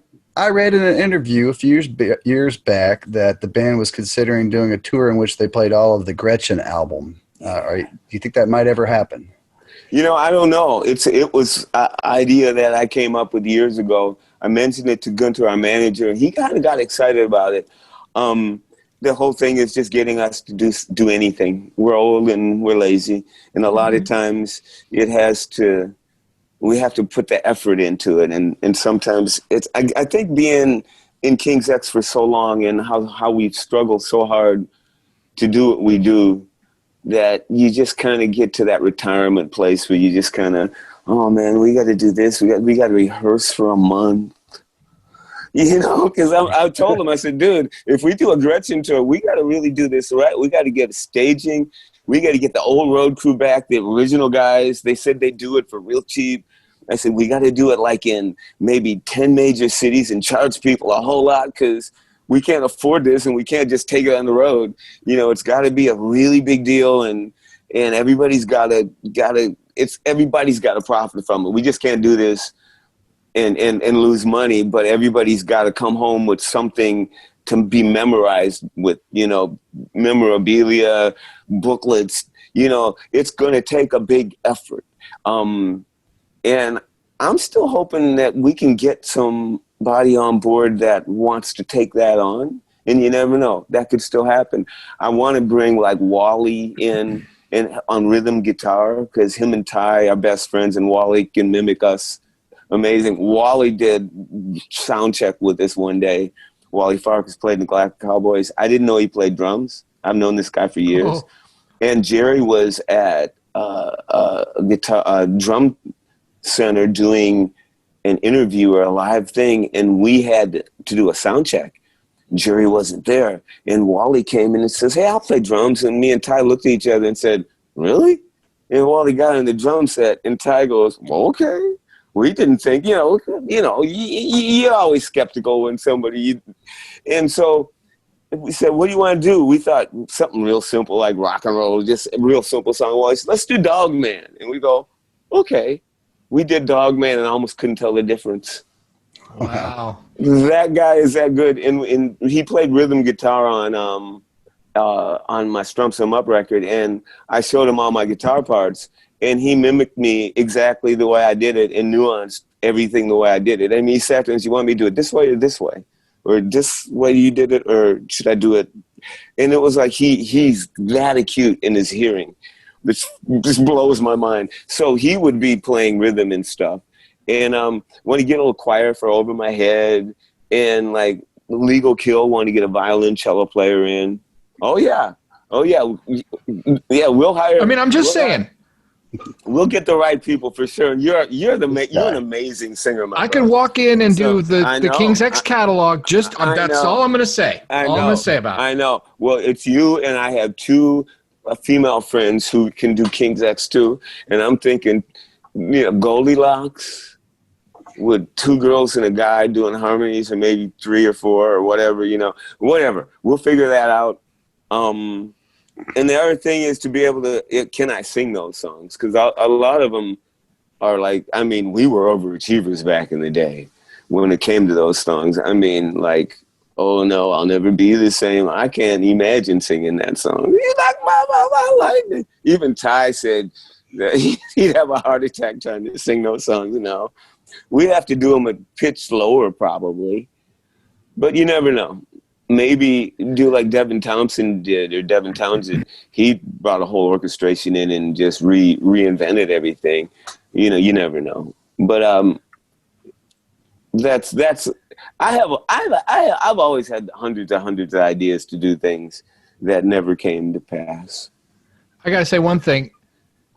To me, as spiritual as any experience I've ever had in my life was every time, but especially the first time I went to a show where you let the crowd sing Goldilocks.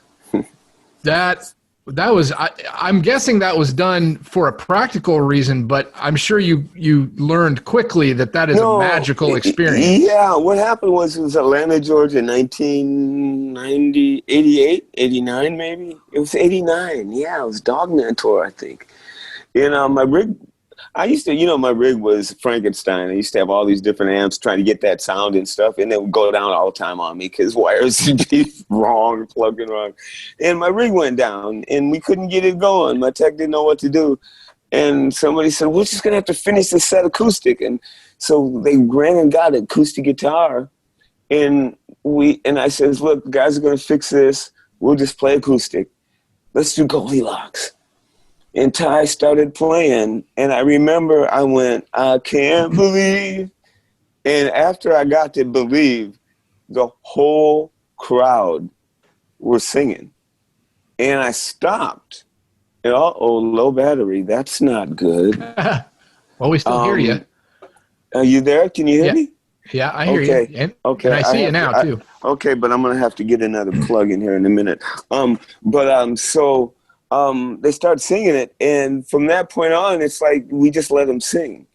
And then it got to a place where we got them on stage to sing it.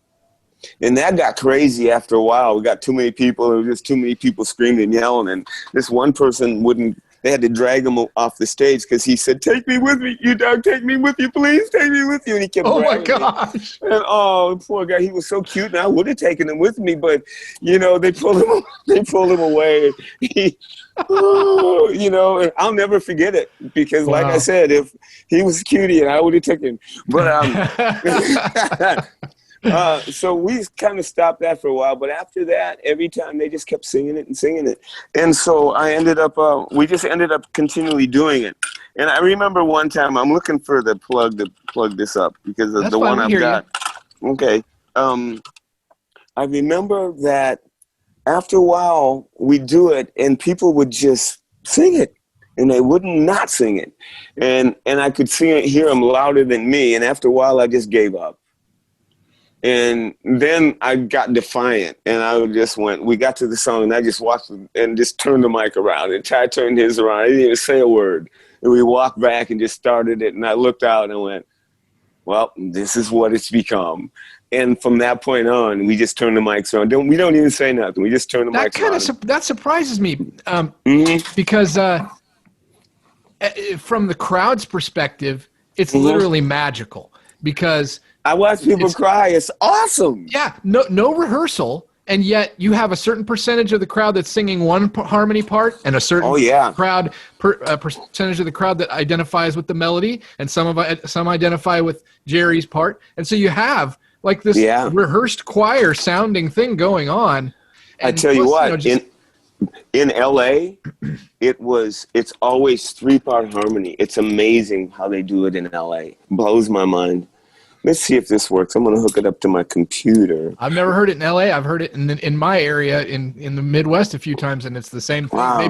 Maybe not quite as as loud, but I hear people around me doing different parts, and I'm like, this is so good. It's a connection thing with the other fans and the crowd. It's funny you guys brought that up because that was on my list of questions. My friend Ben sent me one, and he was there the night that happened. Oh wow! Oh wow! Yeah. I'll never forget it. I'm looking at my phone. I'm going to do this real quick and make sure. No, I'm not. You there? Yeah, we hear you. Hello. Hear you. Okay. There you go. She's still red. So I plugged it to my computer. That's not working. I don't have an extension. Douglas. Keep talking. I'll Just work keep on it. answering your question. We're still here. Yeah. Okay. Oh, I know. I can do this. Go ahead. Keep talking. Let's see. I'm scanning for a good. I like your You do Treehouse of Horrors poster there. Thank you. You know, that's one of my prize possessions. What's his face? God, I forget names now. Is it signed? It looks like it's signed. No, John Achenbach. He's Homer, the guy that draws Homer. Oh. He's a good friend of ours, and he's a huge King's X fan. And there's 5 people at the Simpsons place that are King's X fans. So we went and we walked the place, had some dinner with some folks, and just hung out. And they gave me a poster, and John signed it. And can you see that right there? Yeah. That is me. That is me with my cat. As a Simpsons character? Yes. Oh, that's great. So I love showing that, and I'm hooking this extension up. I found extension. Look at this. Now, hang on, I'm gonna get down here and hook it up to electricity. So I have some stories, some Doug stories that are probably just gonna, Slowly, Douglas. Don't knock things over. You hear? Okay, now I'm going to lift up here and see. It's still not working. Oh, because it's not hooked up. Can you still hear us, brother? Just bear with me. You can ask me a question if you want to. Can you hear us? There you are. It's still not charging. Darn technology. Okay, well, we'll talk till it dies. I don't know what else to do. Okay. I just... a story that I think illustrates who the kind of person you are. Can you hear me? I still haven't gotten a reply. Yes. Oh, yeah. Okay. Was when you gave me that opportunity to do your music video for you. I love that story. That was cool. You were touring with Kansas, and you were playing in Salina, and I came to watch the show, but of course after you guys played, I came back to say hi, and I ended up staying through the entire Kansas set. I didn't see a note of it. And I told you I was in college and I was doing it for film, and I don't think I mentioned how far along I was, but like immediately you said, I want you to do the music video for this song on my new album. And I hadn't learned editing. I hadn't learned lighting. I hadn't learned any of this stuff yet, but you gave me that opportunity, and I was so blown away, so honored, and I made that video my life's work for about 6 months. And I know. You put your heart into it. So great. I did, and I'm still proud of it. But me too. Just the fact that you gave me that opportunity, you might want to maybe put a link to that up in there if people haven't seen it, Sean. Yeah, remember the name of the song again. Well, it goes by IYFU. If you look up IYFU, Doug Pinnick on YouTube. Anyways, you out of the clear blue, you kind of threw that in my lap, and I was terrified because there was so much I didn't know yet, but you believed in me, and, yes, and I wasn't gonna not come through. That was just not an option. It's so cool. Thank you again for that opportunity. You're welcome. I'm still here. You're still there. We hear you. Okay. We don't see you, but that's okay. Okay. I was just trying to figure out how to. I just can't get it to start charging. It's just in the red, and that's bizarre. It's just going to be there for a while. Okay, we're back. Did you start charging? Oh, I'm going to try this. If I don't use my headphones, it's going to kind of be echoey. But if I try to just plug it straight in, because I got one of these things. Oh, man. So I got the headphones and the plug-in. Yeah. But for some reason, it doesn't want to work. So those only work about half the time. Electricity in here and see. Sorry. And Work? No, it's oh, there it is. It's charging now. Okay. Well, that's something. So, that's good. can you hear Lost my your video. voice? Yes. Sure. Oh, and now your video's back. Yeah. Can you hear me at all? Okay, I Yep. can't hear you though. Uh-oh. Hang on. Turn the volume on. Say something. Okay, you hear us now? Nothing? I'm not going to start cussing here. Hello. Not now. Silent Not this is late. off. Volume is up. Sean, you have any other good questions there? Bluetooth. Yeah. This is crazy.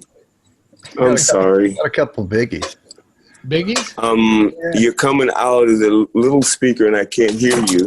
Let me turn my Bluetooth on. Maybe this will work. We'll go for it, Sean. See if he Hey, can you hear me? can. You there? Yeah, we're here. You hear us? No. Oh, this is terrible. Oh, Okay. that's all right. I can't hear you now. So I'm going to put my headphones back in here. And we're going to take a chance. There you go. Sorry. Well, anyway. the show has been on for over 2 hours already, so I guess cool. We'll go on as long as we have you, and then we'll go. Okay, I'm perfect. already there. Hey, okay, perfect.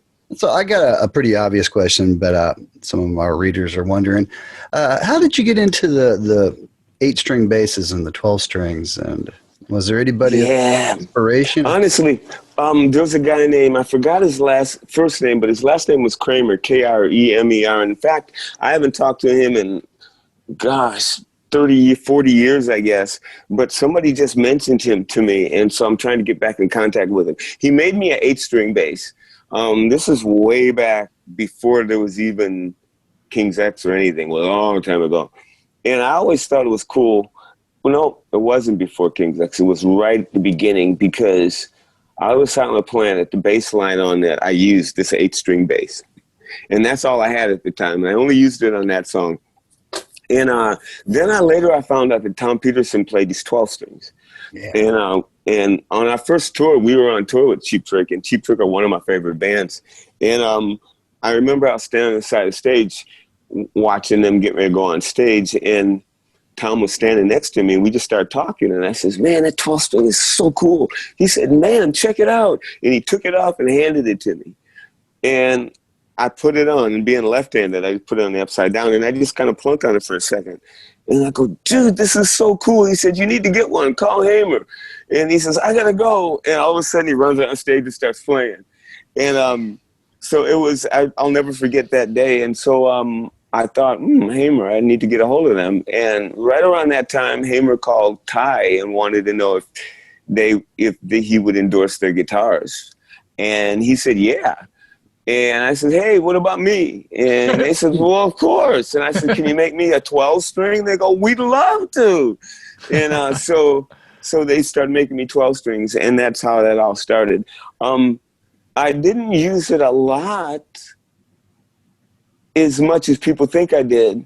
But Sam Taylor made me use him in the video all the time. He was trying to create an image back in the day. Sam was working real hard at creating an image for King's X, and I had to have that 12 string on every video.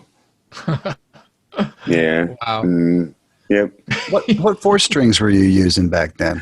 I had 2 P basses. I had a 68 P bass that I bought in 74.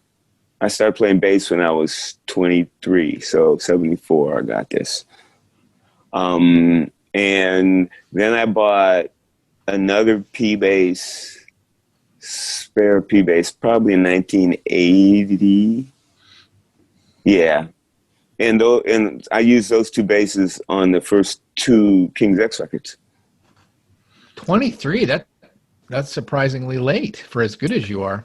Oh yeah, I was way late bloomer. The other thing I wanted to do was play bass. I was obsessed with bass as much as I was obsessed with singing, but there was not a bass to be seen or thought of where I came from. It was like I never saw one until I was I was out of high school before I saw a real bass. Wow. I mean, they just weren't around. And so I had no clue, but when I heard a bass, That's all I wanted to hear. And I literally, as a kid, would hum the bass lines to songs all the time. If I wasn't singing the song, I was humming the bass line. I didn't pay attention to guitars at all. I didn't even know they existed. And I only heard piano when I needed to, because I was around a piano all the time in school. But I was very selective in the way I listened to music. It was all about bass and vocals. That's it. So even when I played a stereo, all you heard was, if you ask Ty sometime about my stereo, he said, all you heard was low end. He said, you couldn't tell what was going on.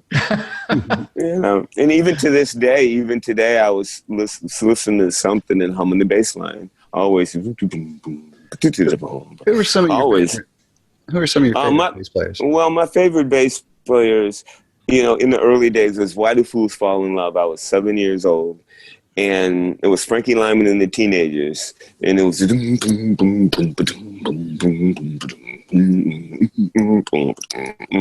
the progression. And I remember memorizing it. I was a kid. I was a child.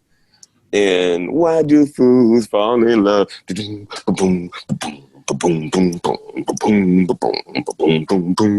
know, and I was going, wow, that's so cool. And I heard those notes in my head. And Doug, were you aware of the Wrecking Crew when that stuff was going on, or did you find out about that later? The Wrecking Crew, who's that? The Wrecking Crew, the band that played all of the instrumental tracks for all the Motown I never knew anything. I've never heard any of it. Oh, the Motown people. I've heard about them. Yeah, but Frankie Lyman and the Teenagers, that was 10 years before that. Oh, okay. Yeah. But I was shocked when I learned that was before Elvis Presley. Yeah. But when I learned that almost every hit from like the mid 60s through the early 70s was played by the same group of musicians. Sean, right. Can you chime in on that? Well, you know, and also Memphis. The Memphis sound is the same way, and it was a white band. You know, Aretha Franklin's biggest record was a white band. She says, "Who are these white boys?" And they said, "Let them play." She said, "Let them play. Trust us." Yeah. You know about Carole King? King. Yeah, she was a white girl. Woman played some of the funkiest bass lines of all time. She did, and she wrote some of the Carole King, and she wrote some of the biggest black hits. Yeah, amazing. And her solo record was amazing. Oh, Tapestry. I remember. Yeah. Oh, Tapestry and James Taylor, Fire and Rain. Those two records, when they came out same time, I played those things so much. What great records! Oh yeah, I'm a huge James Taylor fan. How can you not be? Aside from the voice, his guitar playing is just so precise. He's still great. When seeing him live now, we're the same age, and watching him play, I'm going, yeah, we can do this, can't we? Yeah. What was one of the first albums you bought with your own money? You know, I actually don't remember. And I've been asked that before. I don't remember, but I remember the first.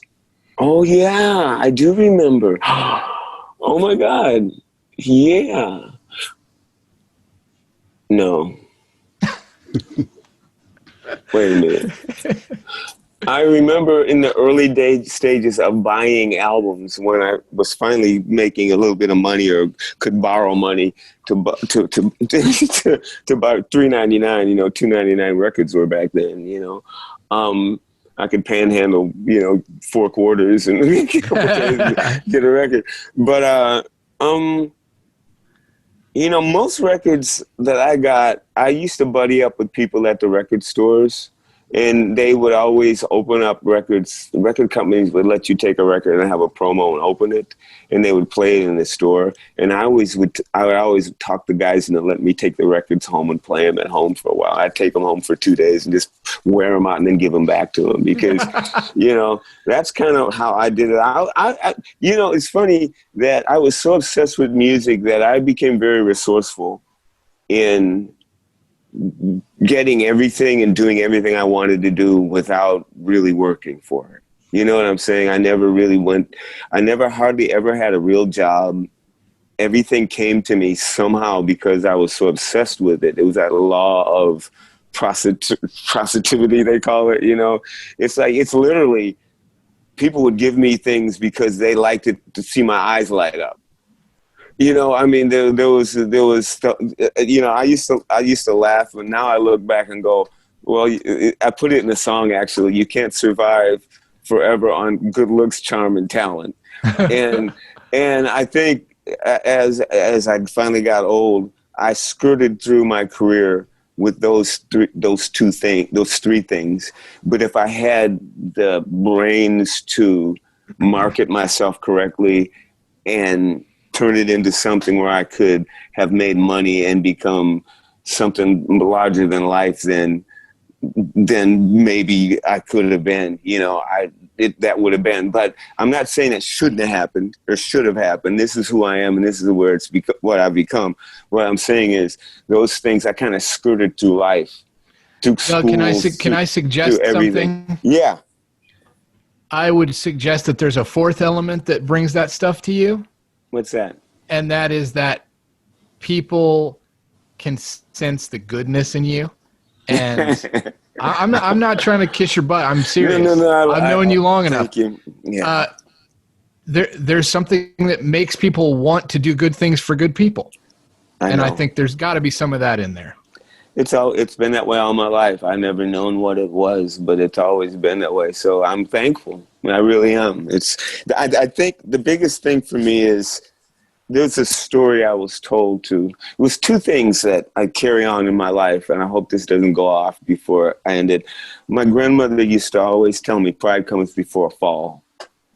Don't think you're more than what you really are, and let other people tell you. Don't tell people what you think of yourself, you know, because if you do, you'll fall down.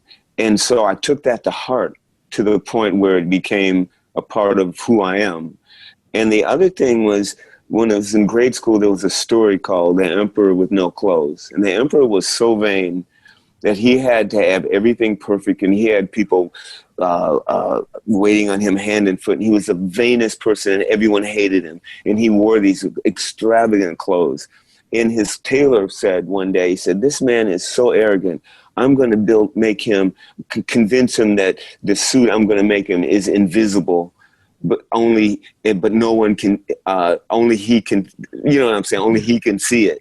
Right. But it's invisible. But he couldn't see it either, but he believed it because he was so arrogant that he thought, well, it's got to be real, you know. And he went out and paraded himself naked, and everyone in the town clapped. It's the most greatest, you know, jacket in the world. And this one little kid says, "Mommy, why is the emperor naked?"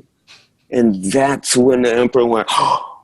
And that's how I feel in life. I feel like I'm naked walking around. When people are really going to see that I'm just a piece of shit. I ain't all that they think I am. And that's how I've always felt that. And so I really work very hard to be honest and genuine to a fault. You know, I really, really want to be, and I don't want to ever offend anyone or hurt anyone or cause someone harm. One time, a friend of mine took me to see a band play, and I says, "I'll get you for this. They suck." He told the band. I didn't know that. Being in King's X, I didn't realize that my words had meaning. I run into the bass player at a store one day. He says, "Hey, man, blah, blah, blah. I play in the social." I said, "So what's up with your band?" He goes, "Oh, I quit." I go, "Why'd you quit?" He says, "Well, so-and-so told me that you said that my band sucked." And I said, "Well, Doug Pinnick says my band sucks. I'm not going to be in it." And I went, oh, my God, words. And that became my journey of what you say to someone can affect their whole life. And it's all your fault. Tell somebody they're ugly or they're stupid or they're fat. They might become an anorexic for the rest of their life. You know, there's a way to tell somebody something to be constructive. There's a way to make a person feel comfortable enough to hear what you have to say, no matter how hard it is. But it seems like people aren't concerned about learning how to do that. They just want to tell you what they think. And when you come at someone with that attitude, of course they're not going to listen to you, even if you're right. I mean, if we could understand each other, I find out a friendship. I wrote a song about it, but didn't realize what I was really saying. to be friends with people is an art, and it takes a lifelong experience to do that. And the hardest thing is to try to empathize with them and to walk a mile in their shoes with them. And then you might see that what they're doing is okay, and it ain't got nothing to do with you. And why should you be offended? You know, we are so ignorant of each other. So ignorant. And it's gotten worse. Oh, battery says it's low and we're going to close, I think. Oh, no. Oh, we're still here. Keep on going. I just want to say you have gone above and beyond making atonement for that mistake, because with your sermons at King's X shows, I remember all of that stuff. I never remembered a single sermon from church, but I remember your sermons in the King's X shows, and they are so empowering. Like the fact that the masses don't get to have never gotten to hear that stuff. You could have been a civil rights leader, man. Like you could have been an MLK with the kind of things that you tell people. And I always walked out of your shows feeling phenomenal, because like I had a new understanding, a new purpose of kindness and empathy and loving myself and seeing the best in others and never making other people feel bad. You know, we all screw up, but I learned a lot from you, from what the things you have to say. And I know I've told you that before, but I feel like I got to repeat it, because I just have this feeling like you get down on yourself, and whenever you do, you got to remember the important things you've done for people. Yeah, I know. Absolutely. Bless you. Thanks. Just telling the truth. You know, I want to thank you both for being part of the show this week. We'll keep talking until your battery croaks, but just want to get that in there before it's too late. Yeah. My wife just came down and gave me like the death stare. So before we lose him as an accident, let's just maybe wrap it up with him. Well, all right. Well, this is fun. Let's do it again sometime. Yeah. Yes. Anytime you're willing and you have some decent equipment. I'm always willing. You just got to get a hold of Alex and he'll set it up. The problem with me is I get messages all day from people who want to do these kind of things, and I can't keep up with them because I'm always running off doing something else. And assistant-wise, I kind of don't have one, which I should really have one. And then they could let me know. Like even today, I told Alex to make sure he texted me, and he didn't. And I'm working on a new solo record, and I'm working on a mix right now. And all of a sudden, I went, "Oh, what time is it?" And I looked up, and it was like, and I heard in the phone, I kept hearing the phone clicking, ding, and I'm just ignoring it, you know. And finally, after about a half hour, I go, I better go look and see what's going on. It says Jake, and I'm going, no! I killed your phone. I ruined the show. No, you didn't. I thought to myself, oh no, I got to get ready. And I go, oh no, it's 8:30. Okay, I got time. I got an hour. But don't screw this up, Doug. You know, and then you text me. It all worked out, man. I think it's been a fantastic show. Thank you so much. Thoroughly enjoyed it. All right. Hey, fans, thanks for people for checking in. And sorry I didn't answer all your questions, but we'll do this again. Hey, I think so. How about a promo for when the album actually comes out? We don't have a date yet. I mean, literally. Whenever it happens, come back on and sell it. Or before that, because my solo record, is coming out soon, so we have to talk about that too. For sure, yes. The new KXM we're getting ready to work on. Oh, sweet. Awesome. And Grinder Blues 2 has been done for 2 years. We just can't get nobody to sign it. Oh. But it's a good one. Gotta love the world right now. Good dude. Rock and roll is dead. No, it's not, but I feel like it sometimes. Sometimes it just smells funny. Yeah. That's what they say. Poor guy. Yeah. Poor guy. It's dead financially, pretty much. Before we split, that's true. Mm-hmm. Can you share a couple titles, a couple songs from the new album? Let's see. I do that every time. Douglas. Company. Yeah. Days. Let me see. Days. Let me think this thing. He's become. I wrote the damn song. I can't remember. Days become Understood. Days all run together. Everything's a sin, but I love your company. That's the chorus. Oh, Days all run together. Everything's a sin, but I love your company. It's kind of like an AC/DC. Cause I love, kind of like that kind of thing. It's a real cool song. And there's another one. Let me see. Oh,